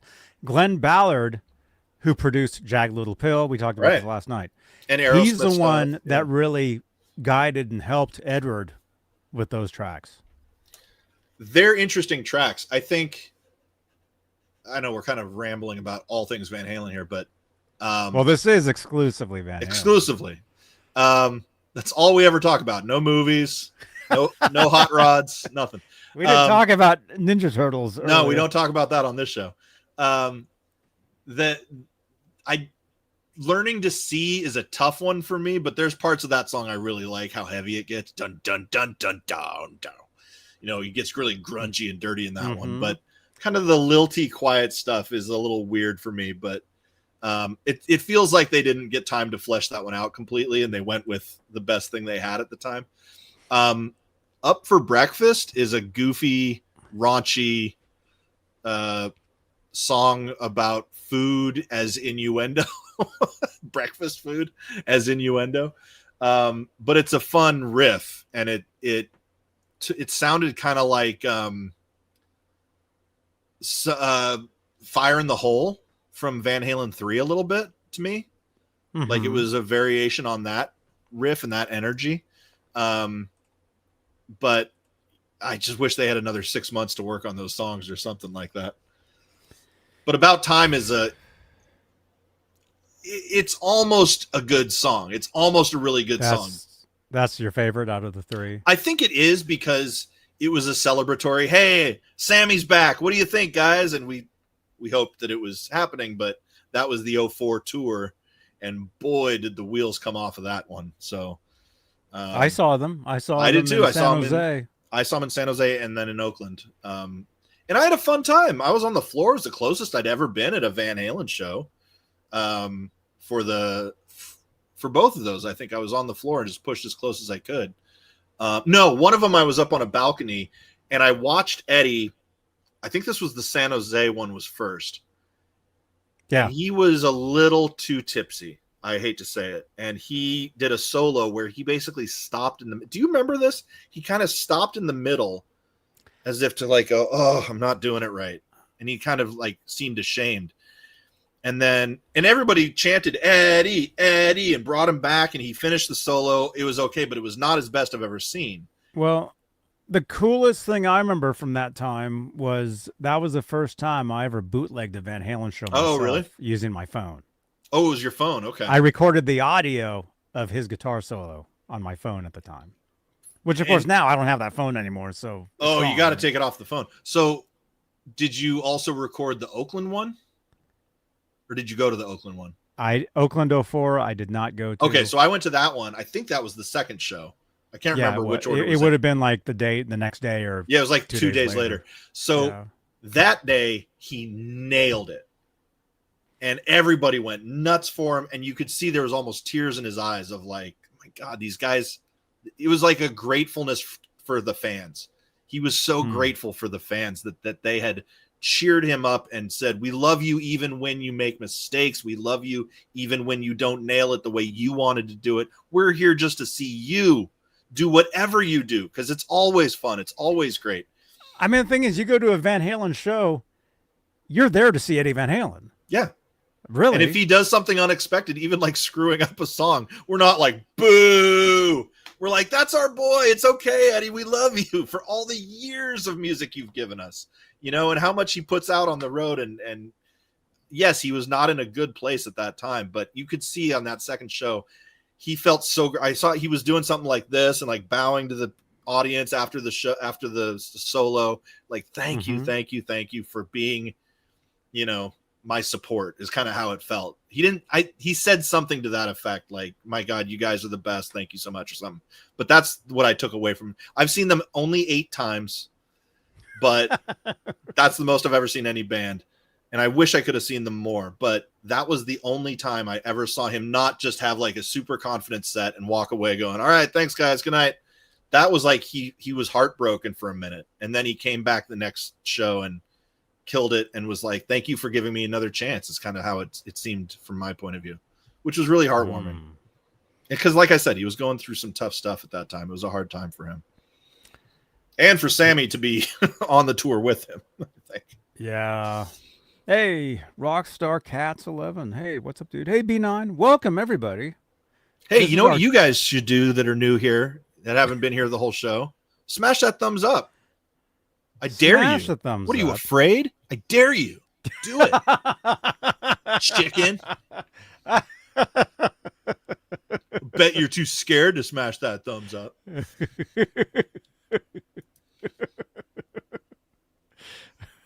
Let's see what it's. All right, it's up to 40 now. That's pretty good. Smash 'ems, dude.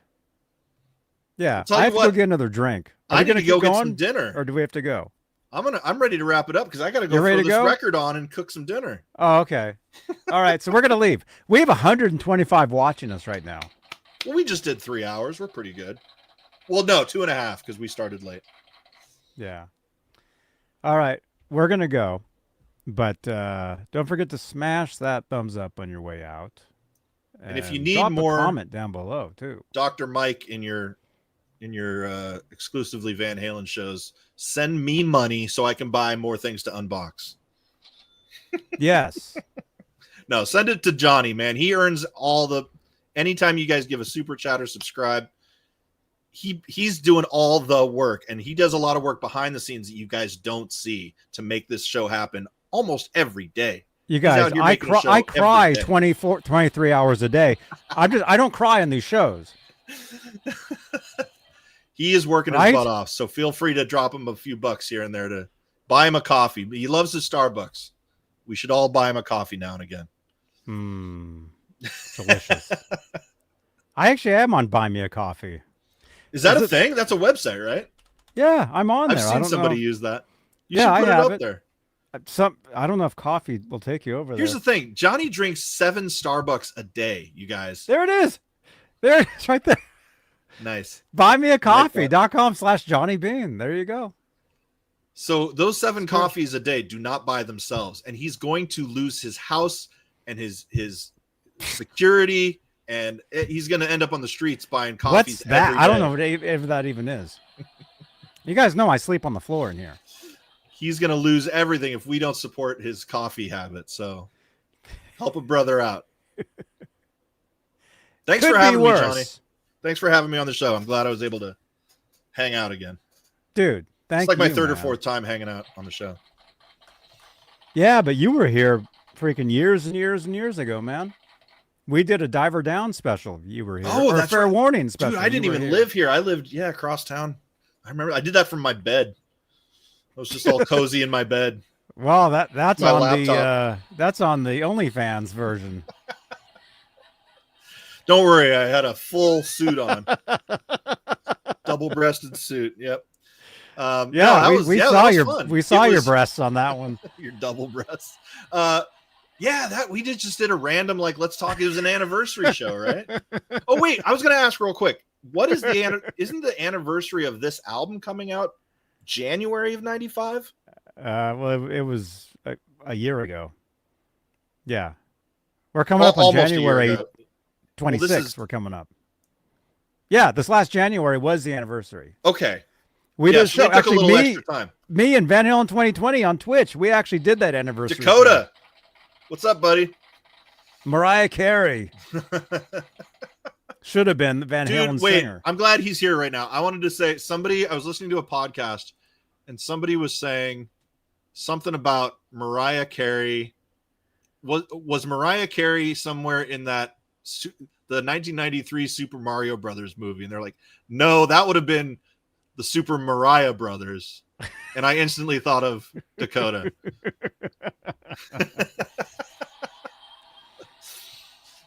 Thank you, Billy Ray. Yeah, you guys smash the thumbs up and do those what do you call them, super chats anytime you can. Yeah, and drop your comments below too. Can we get a bunch of comments? I'll leave down a comment. below. We got 132 watching right now. Who are you people? We're over 300 views live right Can we now. Can we do a test real quick? I think you can do this on YouTube. You do a poll. Oh yeah, we can. If you do a poll and just say how many people are in here right now, see how many people actively click on it. Because if you got 100 and how many? Oh, are you combining YouTube and Twitch numbers? I'm combining stuff. Yeah. How many do we have on? We're 135 combined YouTube x Twitch. Okay, but how many on YouTube right now? On YouTube, we have 43. So let's see if everybody comments or so what does that tap mean? something in the poll. That means we have 91 watching on X, 41 on X, on YouTube, and Dakota on Twitch. We need to. I'll go over to Twitch too and hang out. Are you here? Yes. No. Yeah. Maybe. Are you asleep? Because some people, I've even fallen asleep listening to your show. Thank you. Okay. Because sometimes it's so cozy and relaxing. All right. There's a poll in the chat. Oh, there you are. You're over there now. Yeah, I'm on all the things. See, I'm watching an Alien Earth trailer before I'm allowed to watch your show. If I say hi in here, all the me's will say hi. The real me's, not the fake, not the wannabeans. The real there me's? There you are. Me's right there. Yeah. Dakota says, I've always called Mariah the Eddie Van Halen of vocals. He's a good kid. Oh, he was busting out an old handy cam on his social media the other day. Did you see that? Cool. He had an old high 8 videotape. Oh, no way. He put it in an old player. I was like, oh man, we got to make a music video like that. It'll look so retro. Oh, like in the Dreams Whiskey Go-Go video. Sammy has like a camcorder. Oh yeah, they used a little of that footage. I didn't realize they were mentioning that on one of the promotional things, I think, for this or whatever, or for the other half Instagram page. And it was, I didn't realize that. I knew it was a secret show, but somebody at the Whiskey put it on the marquee the day before. Van Halen live tomorrow night. Hey, dummy. It's not a secret if you tell everybody. I knew about it. 400,000 people. I know. I knew about it. And I'm like, I want to go. But I wouldn't have been able to even get in. At the time. Well, most people didn't. There were people in there, and then everyone else was outside. And it was like 10,000 other people outside. It's crazy. Yeah. I'm like, you should have just said it like the night that they, or like for whoever came in that night. You should have just been like, oh, we have a special guest. But they were celebrating 10 years as a band? 15 years. They were celebrating 15 years. Yeah. It was for Right Here, Right Now is what it was. And right. Really what it was for, it was to record a music video for Dreams, a live video, which they ended up re-recording everything at 5150 later. Right. I don't love that they always did that, but they're perfectionists, and it's we didn't know that back in the day. Kind of cheating. Yeah, it's kind of cheating. Back in the day, we had no idea, but then I knew, I could tell because all the audience sounds were a loop. Looped. They always looped, and Eddie wasn't as crazy. Like on Right Here, Right Now, his playing's more controlled. It's not as more like the nuts studio record as it normally was. Yeah. It's And you pointed Totally that out gave to it me away. that on the if you guys go back and listen to any track from live right here right now, there's a certain tone of a person cheering woo, woo, and it just loops constantly. You can hear this goes one not, person. yeah, I know. Was louder than everybody, and and I thought for years I was like, how did that person do that through the whole show? Actually, that was G. Butchnoff because he was there. That was you, right? That was G. Yo, No, G. I was like, how did this one person howl like that through the whole show? And you're like, no, man, that was a loop. Yeah, it sounded like that. It's like this show the entire time. Right. It'd be like this. That's how they did it. It was one howl over and over, and you're like, no, they just looped the sound. I'm like, did they have a 3-second loop? Is that it? Because that's bad. Get like a 10-minute loop or something. Well, you can do that now on YouTube. There's like 10 hours I know. of Yeah, exactly. the same thing. I 10 wanna hours. Remaster that album. Oh, I'm 10 still hour- working on remastering. I want to remaster. I think I've got one I want, but basically all of Van Halen 3, I want to remaster with AI. It's going to be a bad, ugly project until AI is good enough. I just want to clean out some sounds, and I want to fix Gary's vocals. They're just recorded wrong. I don't know what happened. He does not sound like him on any of the songs. And I think everyone is in here is going to hate on it. I still like the album, but I'm sure everyone in the chat can go, oh, I hate Van Halen 3. It sucked. But it didn't get its due because the Mike Post. I'm just going to say that. Mike Post. That's all I have to say on that. Mike Post. Well, I like Mike Post. I like his you ever hear his song that goes, oh, dun dun. It's not a full song. I just did the whole thing. It's the Law and Order theme song. Law and Order, yeah. I don't know how that sounded. Dude, my favorite song that he ever did. Hill Street Blues. No, actually, I'll play 20 seconds. Starred this That's guy. a lot. Jake's here. A couple other friends are here, having a good time. So look forward to your questions. Hey, Johnny Bean. You know who that was? No. William Catt. Who? Oh, the actor? Greatest American Hero. Yes. Well, Mike he does Post not look did, the same. Did Believe It or Not. You're right. That's a great song. Dun, dun, dun, dun. But he George did not know how to isn't home. record Van. George isn't at home. George isn't home. I must be out, or I'd pick up the phone. I'm out Where getting could bread. I be? It's filming. All you gotta do is point. Tell me when you're ready. I'm ready. Oh. Recording. Johnny? No soup for you. Nice and bread. You want bread? $3. Nah, you can have all the bread. My son uses your guitar picks. You can have bread. My son uses your guitar picks. What is that? The previous time I had met, his name's Larry, the Soup Nazi. The previous time I'd met him, I'd given him some of my guitar picks, like my cool. imprinted ones that say Johnny Bean on them. Yeah. And I guess he gave them to his son, and his son was using them. So I gave that's him awesome. some more. You guys have a relationship now. Well, that was 20 years ago. I was gonna say we're missing those mutton chops. We should have a poll about are the mutton chops coming back or not? Oh, Bring these? those back. All right, Johnny Bean hanging out with Big Pimp Jason Becker. Hello, Jason. This is You know who that was, man? Jason Becker, the one and only. No soup for you. That's right, Lewis. Hello, Lewis. All right. Didn't you have to go eat? Yeah, I'm Speaking of food. still starving. Okay.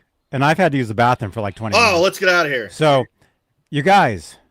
Your urologist would not be pleased with you for holding it that long. You guys. You wonder why I stand like this when I do these shows. I'm There's standing like this the entire bucket time. on the floor underneath him.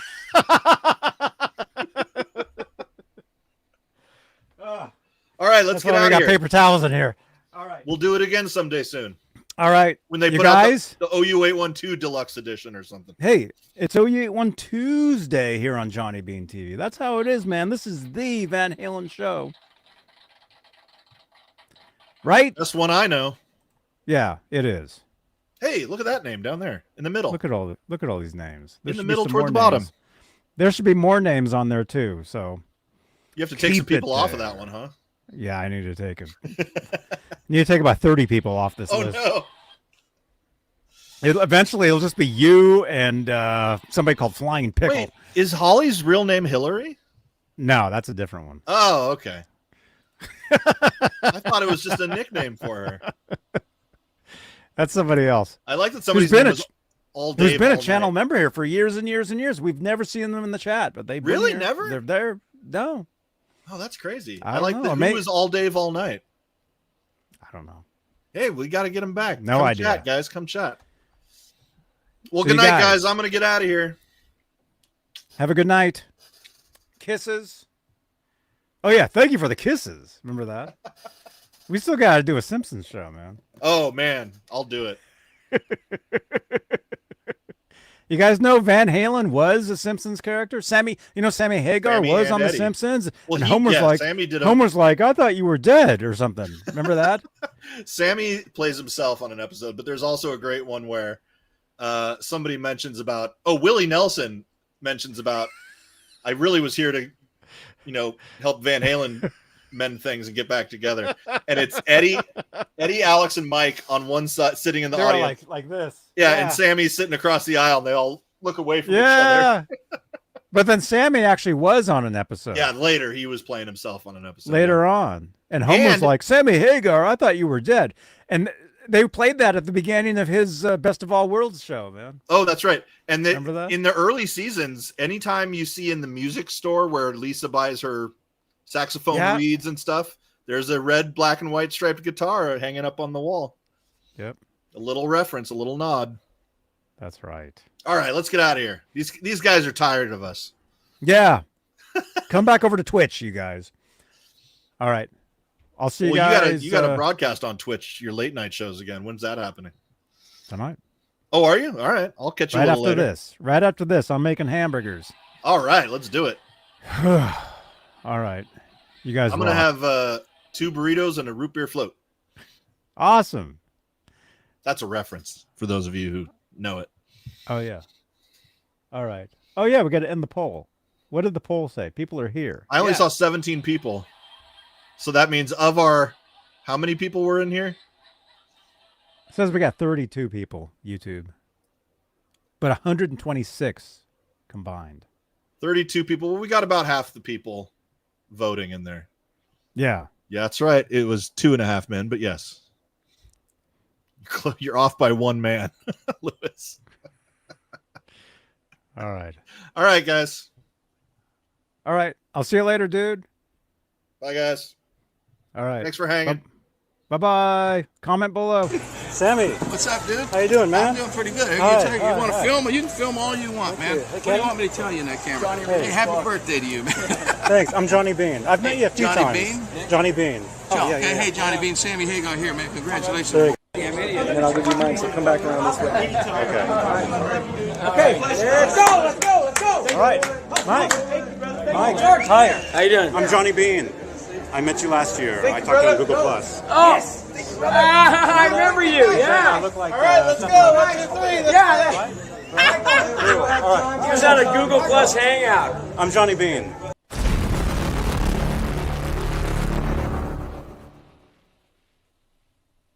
Yeah, it's true.